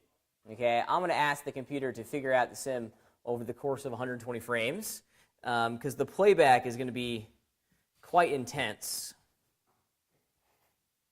I'm taxing my little machine, and I'm live streaming this as well, which is why my performance isn't as hot right now.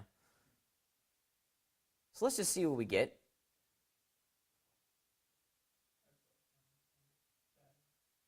It happens.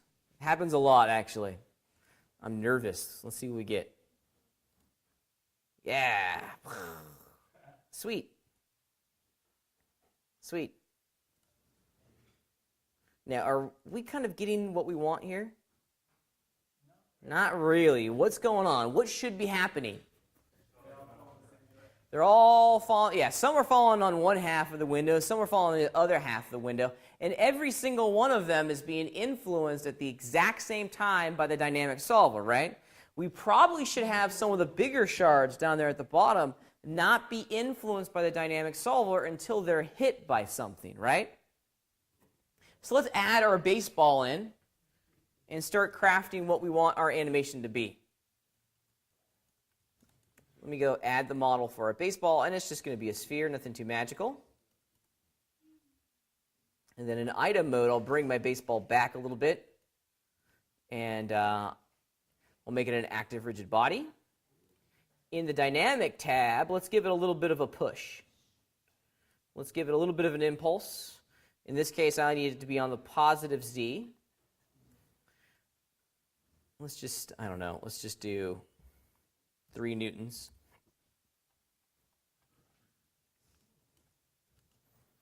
And you know what I'll do?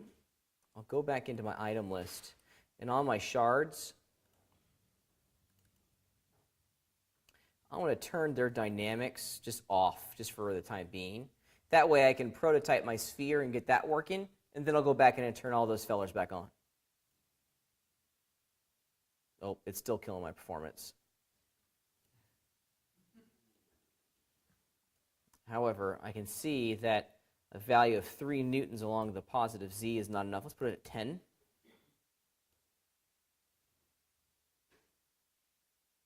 That's what we want. That's what we want. Let's do 20 newtons.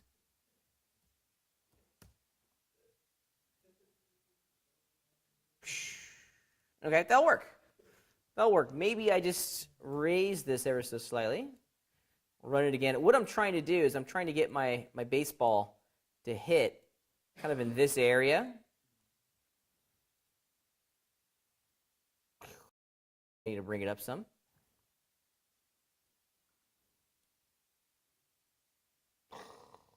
That'll be cool. That works. All right. Now, the moment of truth. Let's grab all my shards. Turn their dynamic sim back on. Let's enable them. And this time, I'm absolutely... Oh, here, let's do this. Let's also grab all of my shards. And what do I want their awake condition to be?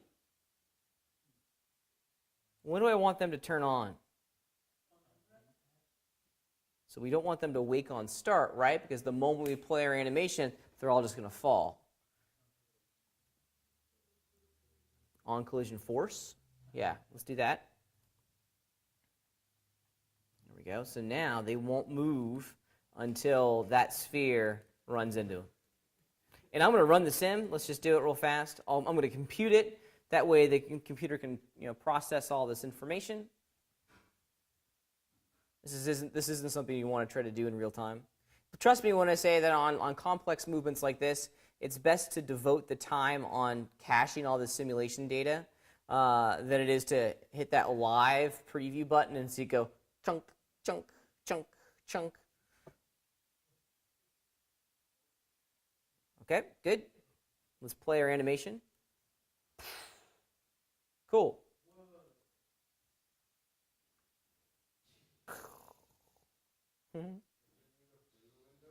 Yeah, so now we got to figure out why it's bouncing.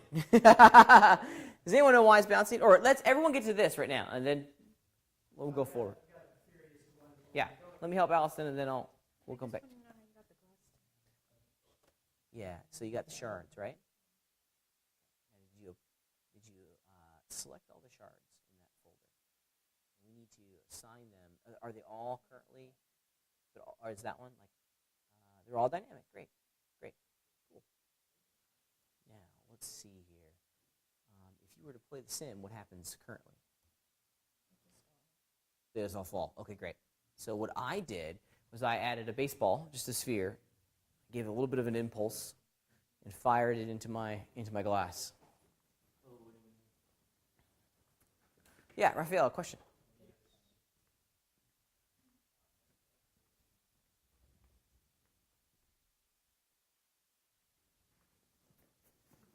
So I'm at the point where do I create the glass shards into an active rigid body? Or Yeah, active. Okay. Active. Active rigid, right? Yep. Okay. You got it.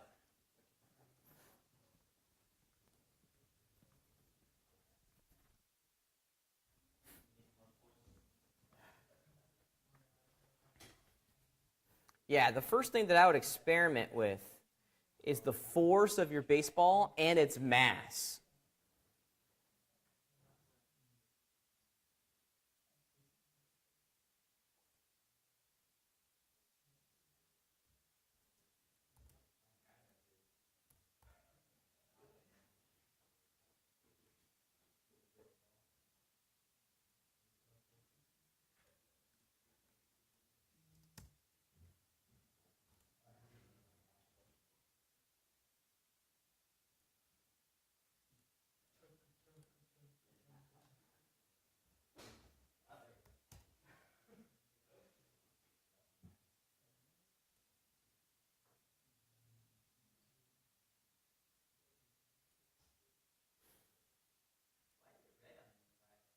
That's the color of the material that was automatically applied to the border.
I'm sorry, say again?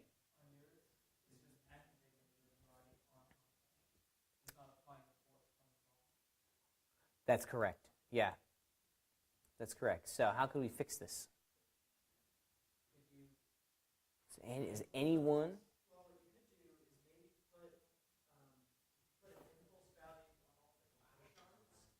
Good solution. I love it. I like it. Yeah, no, and this is kind of what we're having to deal with here. You know, it's not about recreating reality. It's about creating the result that we're after. I like Dylan's solution, just giving a little bit of push. That way all the glass shards will fall into the house. Yeah, Allison. So what we did is that we pushed it, gave it a little bit of an impulse, and we want it on, you want yours to go that way? Yeah. So if you look at your compass, the positive z values of the positive values of the z-axis are going this way. We want it to go that way, right? So under impulse z, are we going to have a positive value or a negative value? Negative, yeah. Yeah, and I put mine like 120 newtons. You'll have to kind of fiddle around with it to figure out what you need. I did. I got rid of the bounce on my glass, on my ball. Cool. So what's different on yours, Phil? Let's check it out. He still has his balance. Cool. So, and I think you're right. Here's what's, see, the thing that's different on yours is that, open up this one. You're doing, oh, I'm sorry. It's under sleep. You're going at the start, right? Change yours to collision force, okay? And you'll probably get the same result I'm getting. No, yours is just going through. Okay, so what's different about yours? The bounce is the only thing I noticed. Bounce. He has the Hall collision shapes. Well, then I have holes on mine. Yes, that's the result that we should be getting. Yeah. Turn your bounce to 0. real Now, quick. what? Oh, you're not impulsing it. What's I'm moving? not? Oh, well, I'm sorry. You have your. Yeah, no, you're good. I misread. I thought you had your sphere selected. No. Turn your bounce to 0 real quick. Oh, Yeah, let's see what happens. bounce to 0. You know what the dynamics is more? Turn it to 0. Let's see what happens. Now, you know what? You're hitting a different button than me. That may be. I remember this being a determining factor. It is. Nope. Mine's just bouncing right off. Let's see what we can see. What's the density of your sphere? Phil, yeah. Are you on local density? No, mine's just bouncing off now. Okay, let's see if we can figure this out. I turned on the frame because you didn't have the static on the frame, and now it's bouncing off. On the frame itself? Yeah. You turned it off? No, he didn't have it before. He didn't have the Nice. rigid body. On the frame? Yeah. And I put it on his frame, and now it's bouncing off. Let's do this. Wait, so you put what kind of thing you put on the frame? You put static or rigid? I've done both. And I'm getting the same result. Phil's getting lucky here. Somehow Phil's is going all the way through. No. It's doing the same thing. Now it's doing the same thing? Your ball used to actually be hitting your frame pad. Maybe that's it. You know, that could very well be it. I may just be shooting it too high.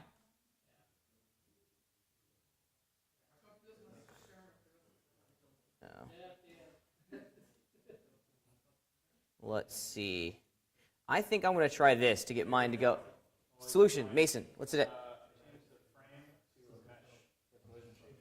Ah, yes. Good thinking. That's it. But the rest of the glass doesn't fall. It only breaks the part that's fall.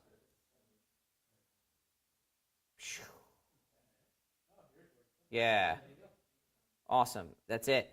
Collision shape on the frame. When it was on hull, it was surrounding. Yeah, there's a collider surrounding the entirety of the frame, including the inside. When we turned it to mesh, then we had basically a hole, and my ball was able to go through. Yeah, go ahead. Go ahead. Yeah, so on the glass, on the individual shards, you'll want to make sure that you change the sleep condition to collision force. I did. For all of them, right? Yeah. Yeah, I did that. It's still falling down. Okay, let's take a look. Put the static rigid body on the frame. Yeah, what computer number are you, Raphael? Right. 8. Ocho. Let's take a look at your sim, see what you got. Cool shatter, by the way. Can you grab your frame for me after this is done? Ha! So it looks like the problem is your frame isn't a rigid body at all. Yeah, I'd probably do static. There you go. That way it doesn't move.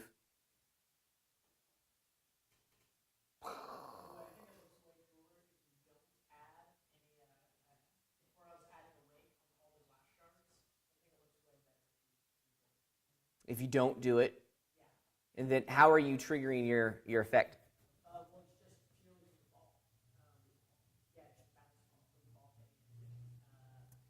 But okay, what computer number are you doing? I want to see how you're doing it.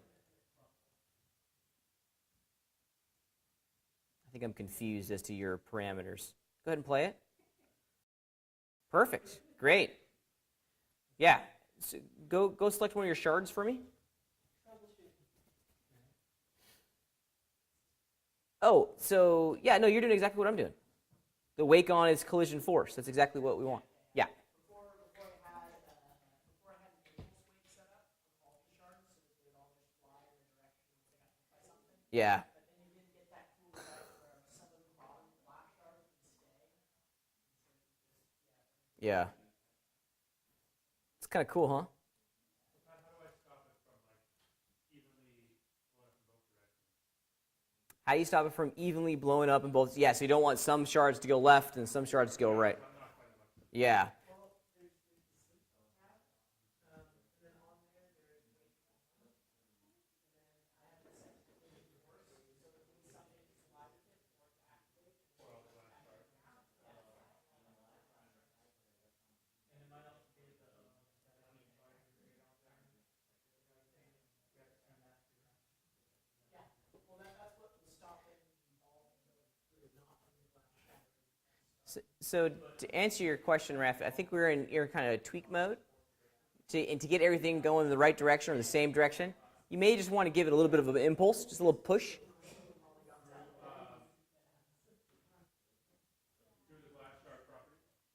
Yeah. Yeah, and then impulse is not on wake. You probably want it. You probably want it to be on continuous. Oh wait, no, this isn't waking up until something hits it. So you can have it on wake, and then I'll just give it a Newton, see what happens. Yeah, it's one of those things you just kind of have to tweak it a little bit. Oh, no, it has to be. So I'm getting what I want, but maybe I do want it to be.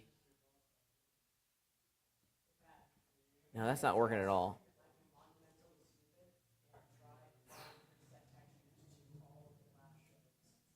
Yeah, it's not stupid. It's just it's going to increase your render time.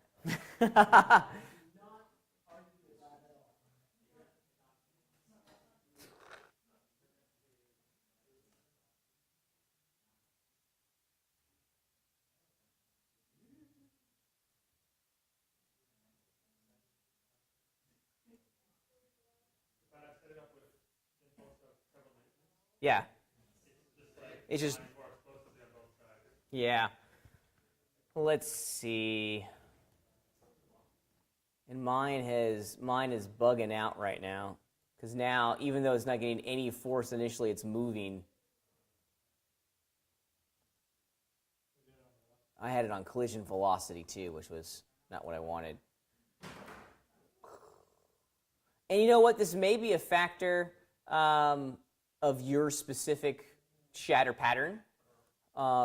Other solutions to get a more controllable result. Here's an idea. Sometimes the easiest solution is the correct one. Let's just blow it.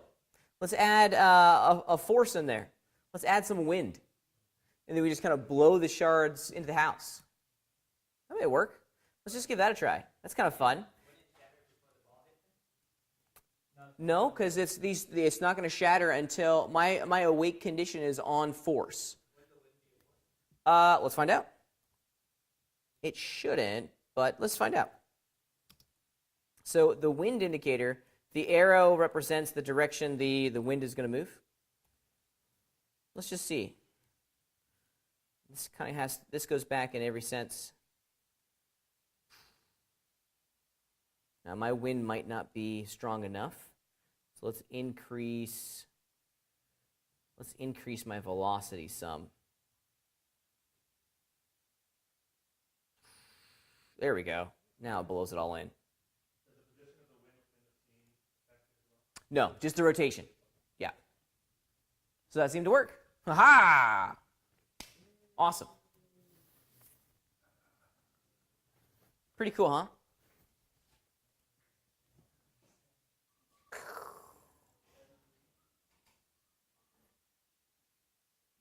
It's mesmerizing.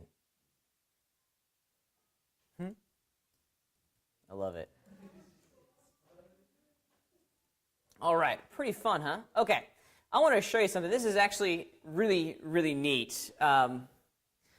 This is one of those. I want to run my sim, by the way, and let it calculate. One of the great things about working with inside of a dynamic solver is that the solver influences every single rigid body inside of our scene itself. And there's some advanced features of our solver that make it really, really kind of neat. We are going to create a bullet time effect where the baseball goes through the window, I get an explosion of glass, and then I want to stop time, stop the solver, move my camera around, like bullet time in the Matrix, and then I want to resume my solver and have the rest of my shards go where I want them to go.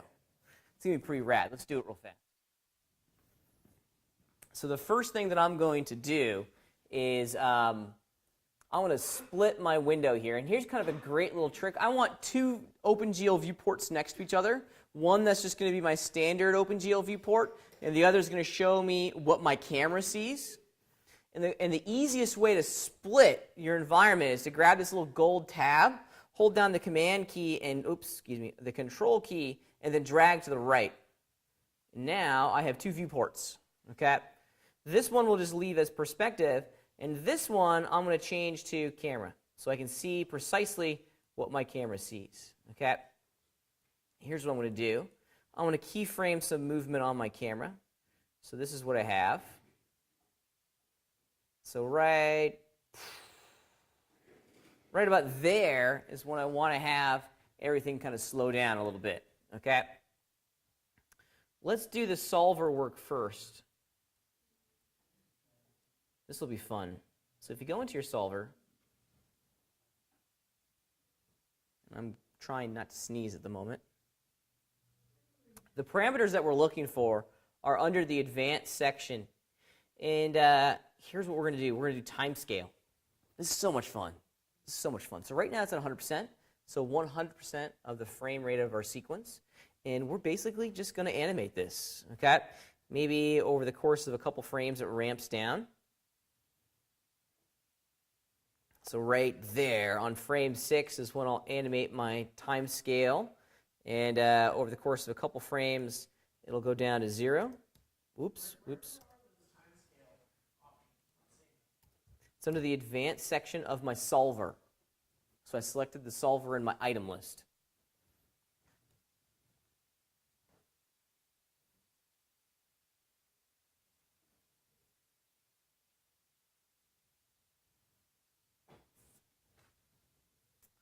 And why is it not stopping my solver?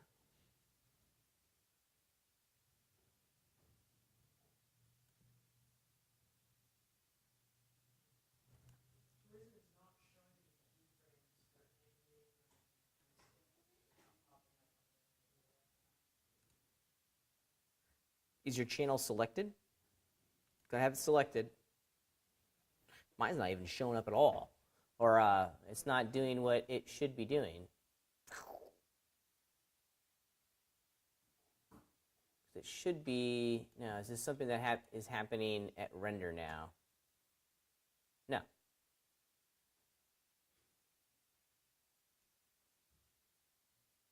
That's interesting.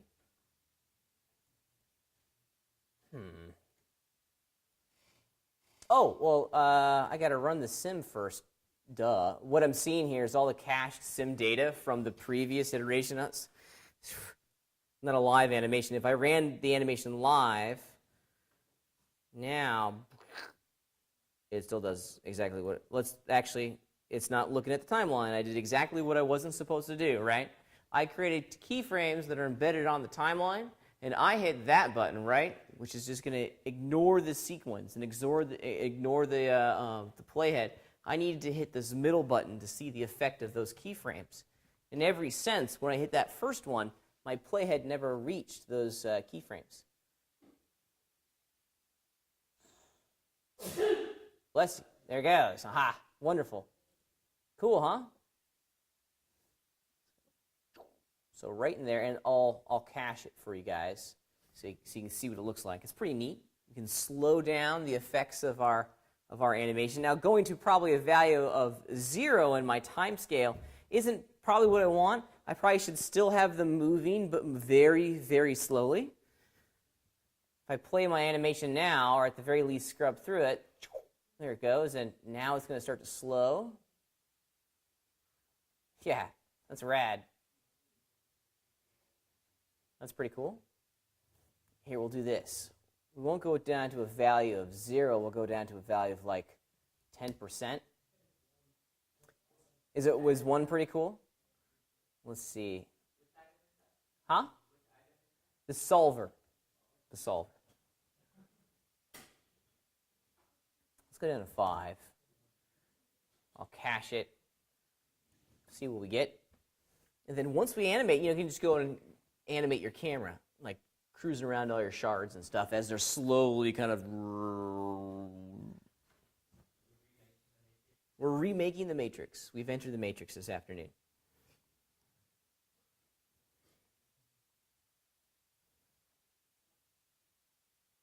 Cool. I like it.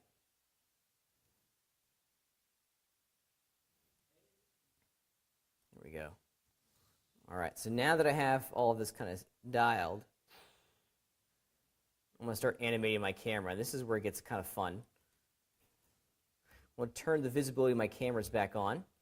Here's my camera way out over there. Okay, and shoot, let's kind of take everything that we've learned in this semester to heart so far, right? I want to kind of create a big sweeping motion for my cameras. How could I do that? Curve. So I could absolutely create a curve and then do a path constraint to that curve. That works beautifully, right? Then we have a very predictable path that we can control our camera move within. I love it. Okay. One other thing, and that would have been my go-to guy, right? Because it's easy to visualize and achieve a consistent result. However, don't forget that cameras are items just like any other item. So we can create motion paths for them. There's my camera. So let's do this. I want to keyframe all of these guys. Okay. Then we'll go forward in time to maybe right around frame 60. And now I want it to be over here and looking at something different. Let's create a motion path for this bad boy. And it's just a straight line. So we'll need to kind of subdivide it in there. All right. Oops, it looks like I accidentally had the wrong keyframe. A lot of folks, they forget about these motion paths. They're an extraordinarily helpful and useful tool because now we can easily visualize what our camera is seeing. Sweet. I think the frame and the placement of where I'm ending over here, it's not quite right. There we go. And I love just being able to go in and edit the motion path, adjust some of these keyframes, work on my arcs, This stuff is just great. Let's see what we have. A little too fast. That's okay. I can just scale it out some.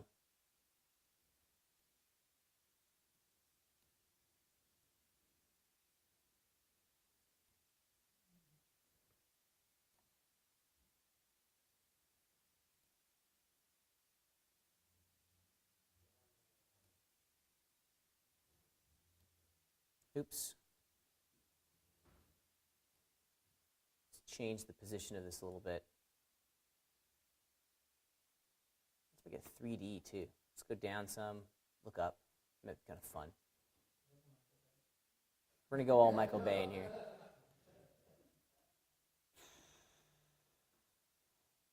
Now, if this is the Michael Bay shot, then I'd have to have like an incredibly attractive girl like screaming in the background. With the obligatory like helicopter flying over for no reason at all. There's always a helicopter flying over, right? In every movie, there'll be a movie about dogs, and there'll be helicopters in the background, right? That's Michael Bay. What? That was my transform handles. Yeah, even the camera. Because this is just an OpenGL view of my scene. Of course, it wouldn't be there in render. Then maybe right around in here, I go back to my solver, and I continue animating my timescale. Maybe I ramp it back up real fast to 100%. Let's see what I get. Of course, I got to rerun the sim now because I changed the solver info. Fun with simulations. It's an extraordinarily entertaining process, is it not? Yeah. Would it be possible to Absolutely. You can certainly apply some sort of directional constraint from the camera to the ball. That way they're always looking at each other. Yeah. So would moving liquids be a lot more complicated? Yes. Liquids. We were talking about this during the break. Liquids are one of those elements that are, they're doable. They're not easy to manage and wrangle in 801. I'd say that that's probably the weakest link in the particle system at the moment. Fluids are incredibly, incredibly difficult to simulate. And the fluid simulation world is dominated by a company called Next Limit that has a product called RealFlow, and those are the guys that are doing like true fluid simulations and stuff. There's two apps. There's RealFlow that does fluids, I think probably the best out of anyone. And then the second best one is another 3D app called Houdini. And Houdini is really popular in the simulation world because they have very, very strong simulation tools. The N-Liquid stuff in Maya is pretty good too. They just, what was the name of it? Autodesk just purchased a company that exclusively did fluid sims, and it was a really cool package, and they're supposed to be putting it in Maya if it's not already there. So, yeah, Modo I'd say, as I said, it's the weakest link so far. Mostly because there's just other players. There's other people that do it a whole lot better than the way Modo does it. Let's watch my little bullet time animation.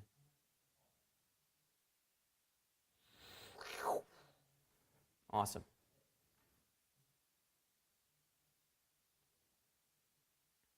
Now my camera movements are absolutely driving me crazy. They're absolutely driving me batty.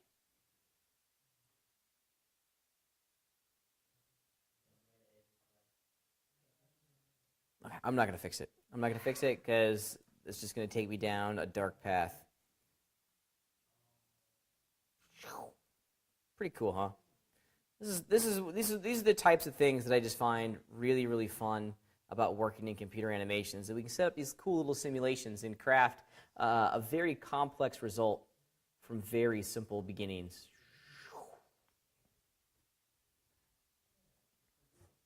I love it.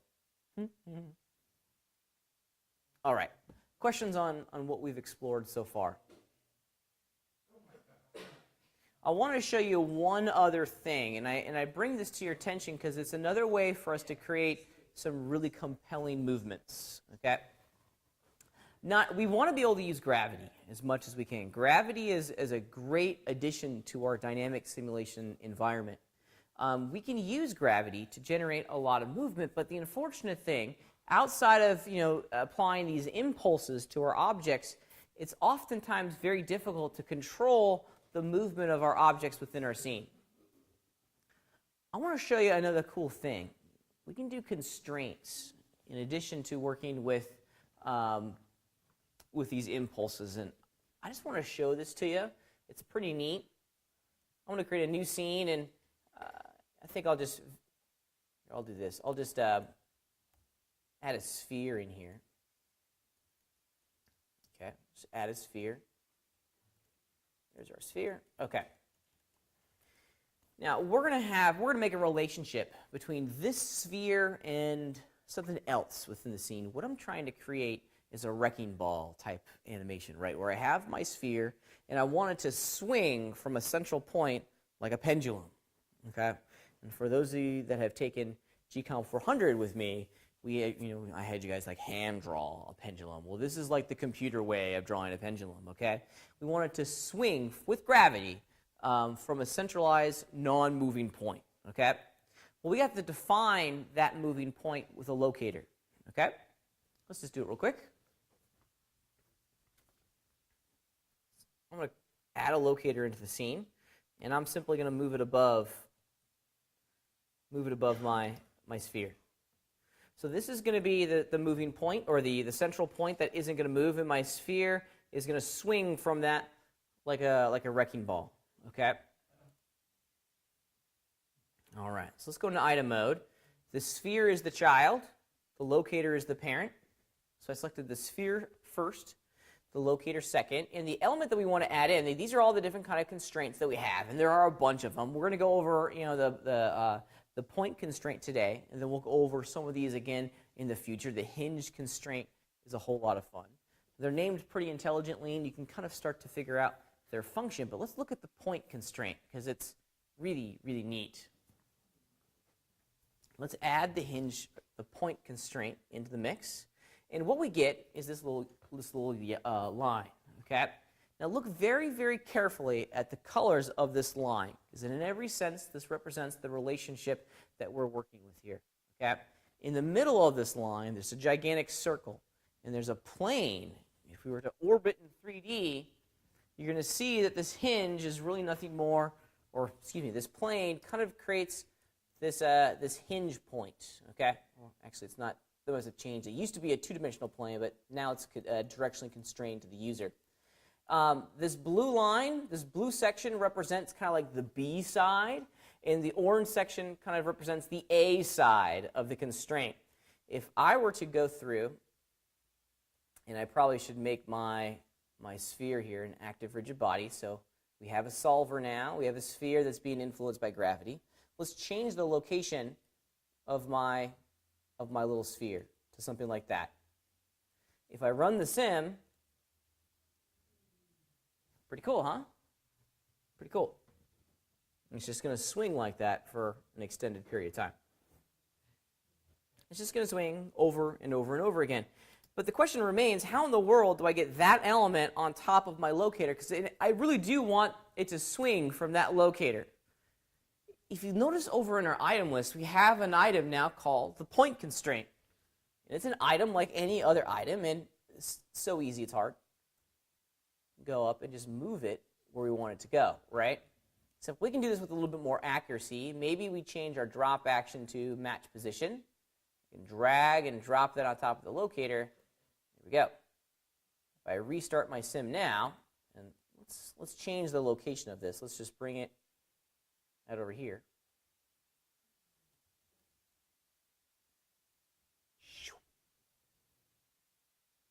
I came at you like a wrecking ball.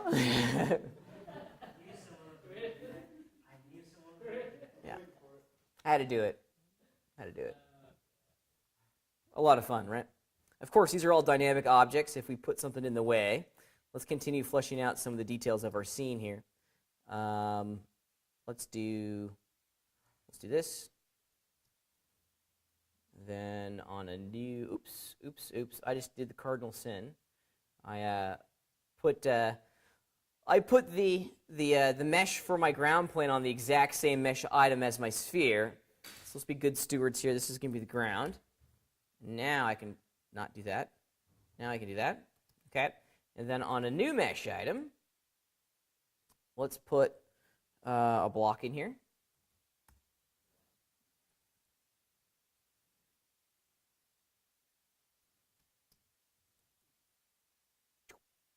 Maybe a little too big. Let's make these a player in our environment now. So that's going to be an active rigid body. Our ground plane is going to be a static rigid body. Since we have some previous experience working with cubes, let's change the collision shape from hull to convex decomposition. See what we get.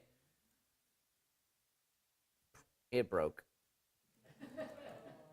Oh, you know, my ground plane's too low. Okay. Well, let's fix that.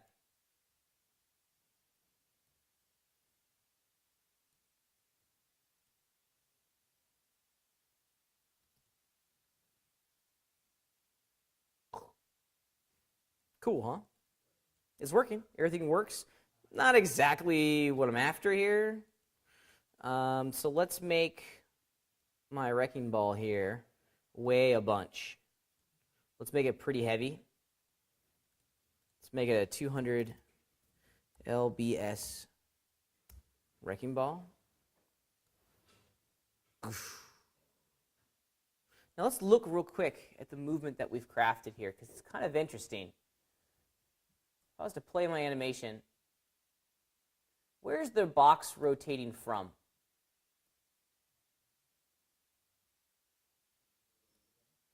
Is it?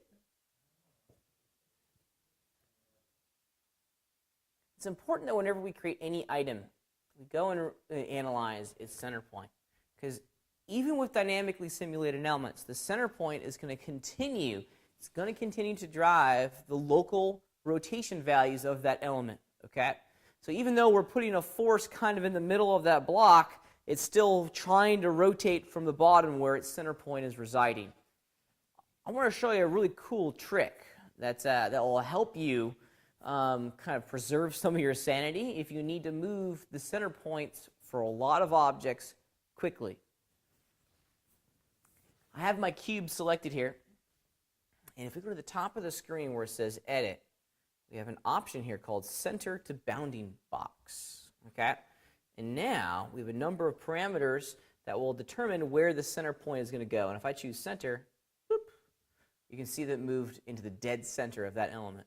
Okay? Fast, easy one. Okay? Now if we play the sim, we'll get a slightly different result. Oof. And my block gets knocked over. Okay?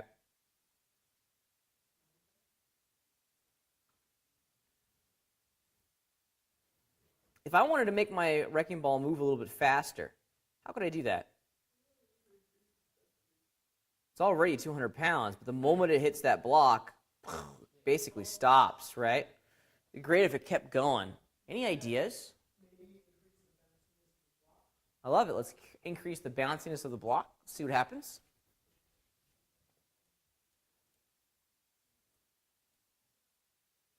Let's just double it. Let's put it at 70. See what we get.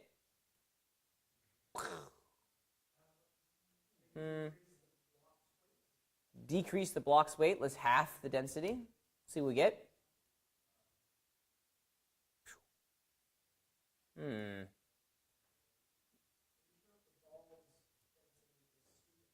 Yeah, I'm not done with the cube yet. I think I'm going to lower the friction quite a bunch too. That may be, yeah, now, maybe a little too much. Is it just hitting the ground plane? It could be. You could very well be right. Yeah, no, it is. So let's lower everything just a little bit. I could have also moved the hinge. 6 to 1, half a dozen to another. There we go.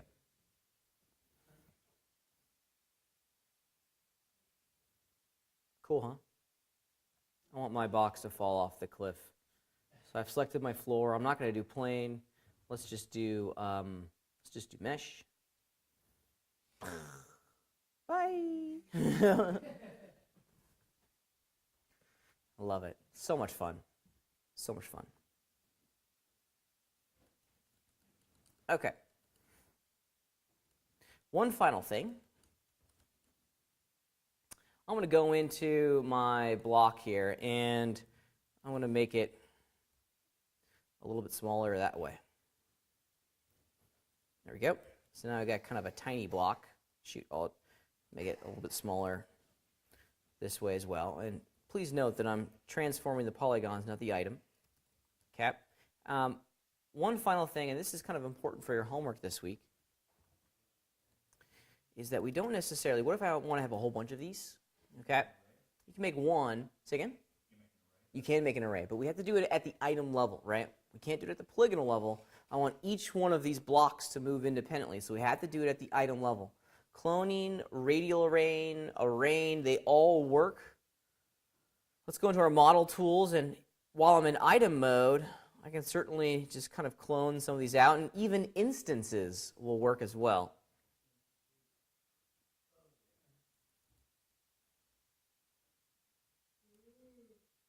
No yawning. All right, now this really is only going to affect maybe just a couple of them in here. But once you make an original and set up all of its dynamic properties, any duplicate of that original will also get all of those dynamic properties as well. So I don't have to go in and establish those dynamic tags on all the instances, because they've already been created from the master, which is pretty neat. Say again? Yeah, absolutely. For sure. And that's what you guys can do for your homework this week. I bring out this idea of instances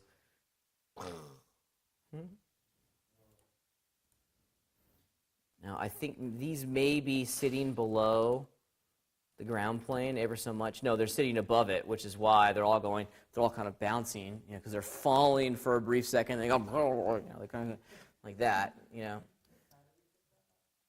Huh? Just make sure that they're not falling. Yeah, just set them on the ground. Yeah. Start their original position a little bit lower.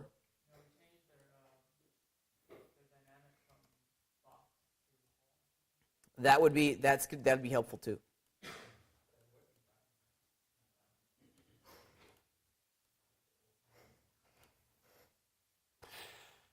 Bye. Pretty cool. How would you add rotation to your pendulum? So, yeah, let's do that. That's kind of fun. Okay, so if you really think about it, what we've created with that pin constraint, or excuse me, that point constraint, is we've created a pendulum, a central point for this thing to swing around. The locator is still a factor in all this. I could spin that locator, and it's going to spin the rope, right? Or could you just apply force the sideways axis of the ball so it You certainly could. You certainly could give it a try. Okay? So if I rotate this, it should, oops. Let's see, this may be one of those things that I have to simulate in order to get it to work. But this in here, well, I take that back. Maybe you have to spin the point constraint.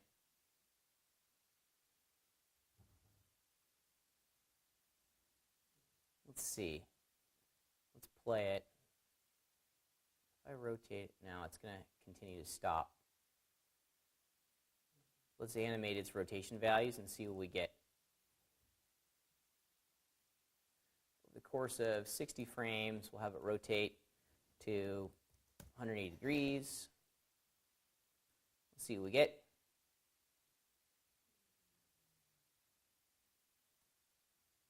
Let's cache it. Not moving. Maybe it is the locator that needs to be animated here. So let's animate its rotation over the course of some odd frames. Let's see. And we'll cache our animation. Is it maybe spinning it? Let's see. Is it? No, it's not. Is it spinning the ball? It's just the ball still attached to the pin. Yeah.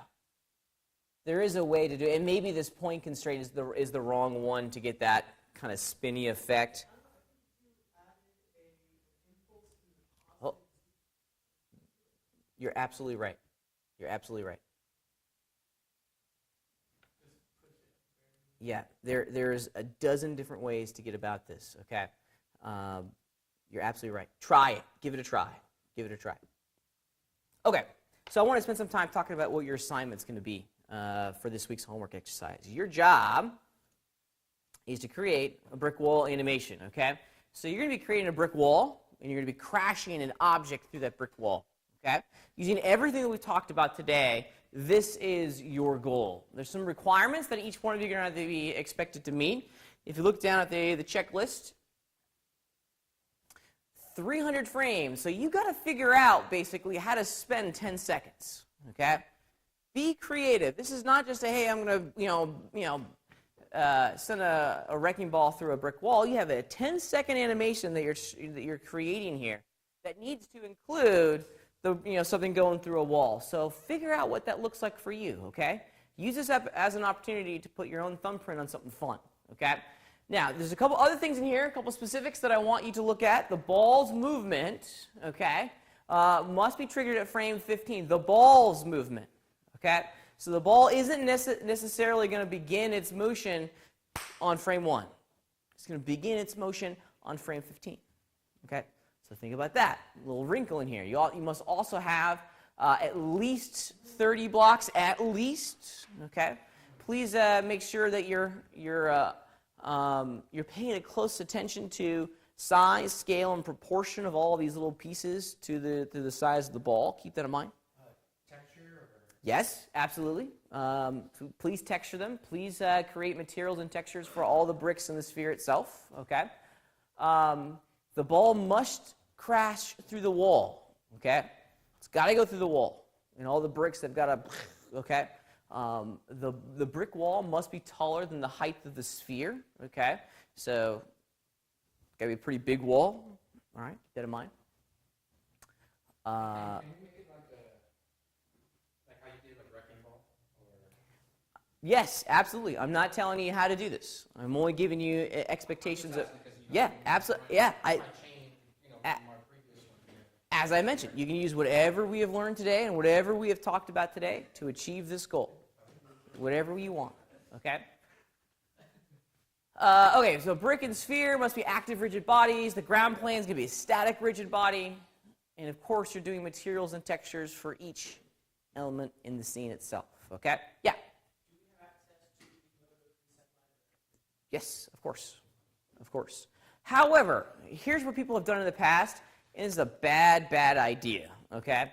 There are tiling textures of bricks, okay, in the Modo preset library. Don't use those tiling textures of bricks, right? Because then you'll get like grout lines showing up in the middle of a brick, which is like, no, okay? You want to texture each brick, or in a perfect world, you want to texture one brick, make it look really good, and then you instance it, and that material will go along for the ride. Okay? And then you're going to render this at a resolution of 1280 by 720 at a pixel aspect ratio of 1.0. So you are going to be rendering this thing. Okay? Have fun with this little 10-second animation. Okay? Take everything that we've learned today and make something cool. Make something cool. Questions? Yeah.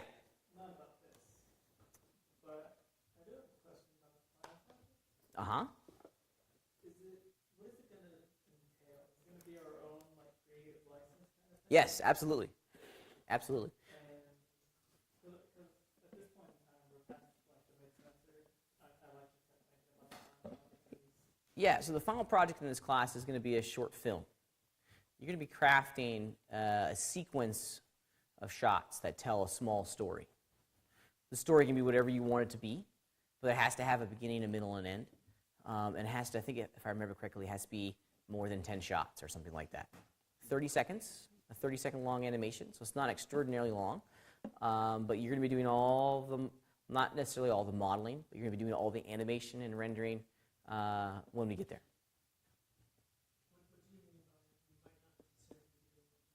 Well, you're more than welcome to go find models externally. That's fine. You don't have to model everything.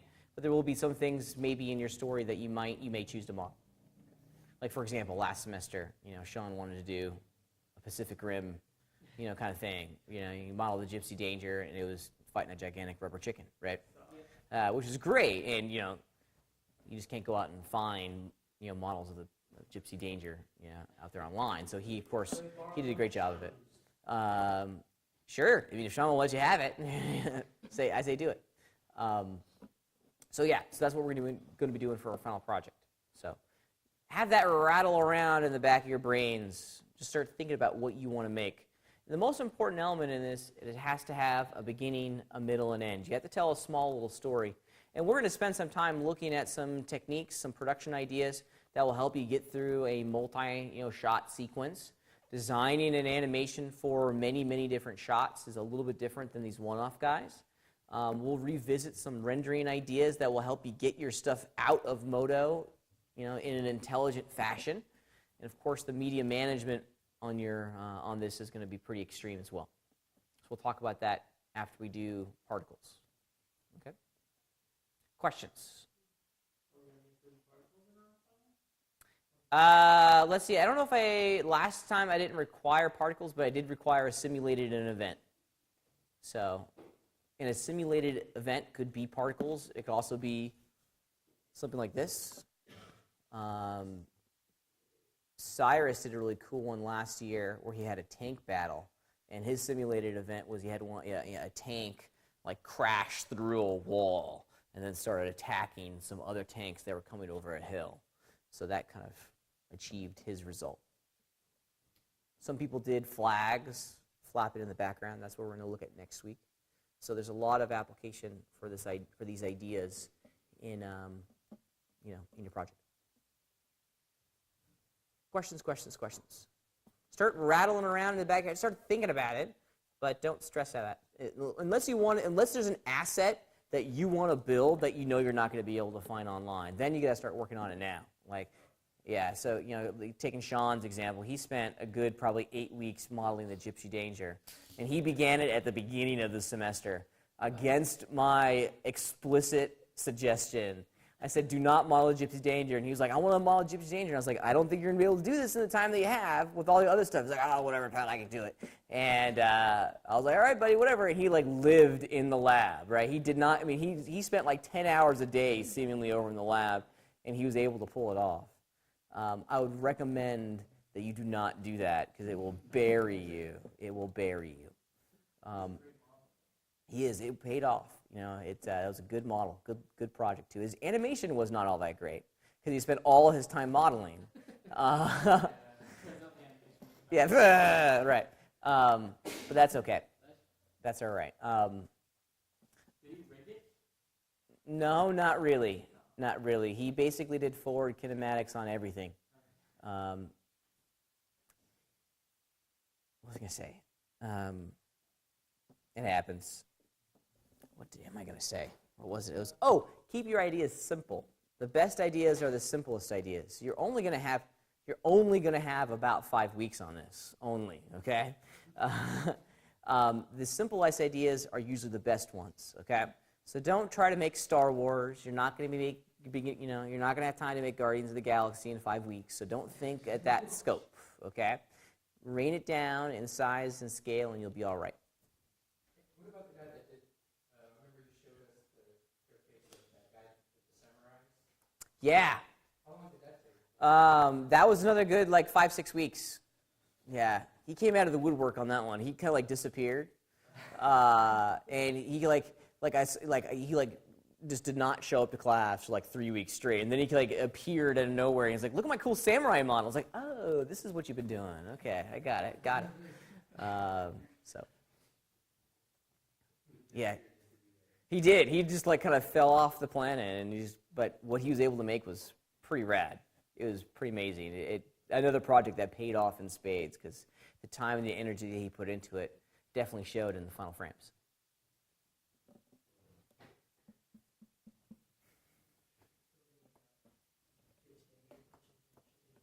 Yeah. If you look very, very closely, I had to revise my expectations for the simulated event because there was a number of students who threw in their simulated event at the very end just because it was a requirement.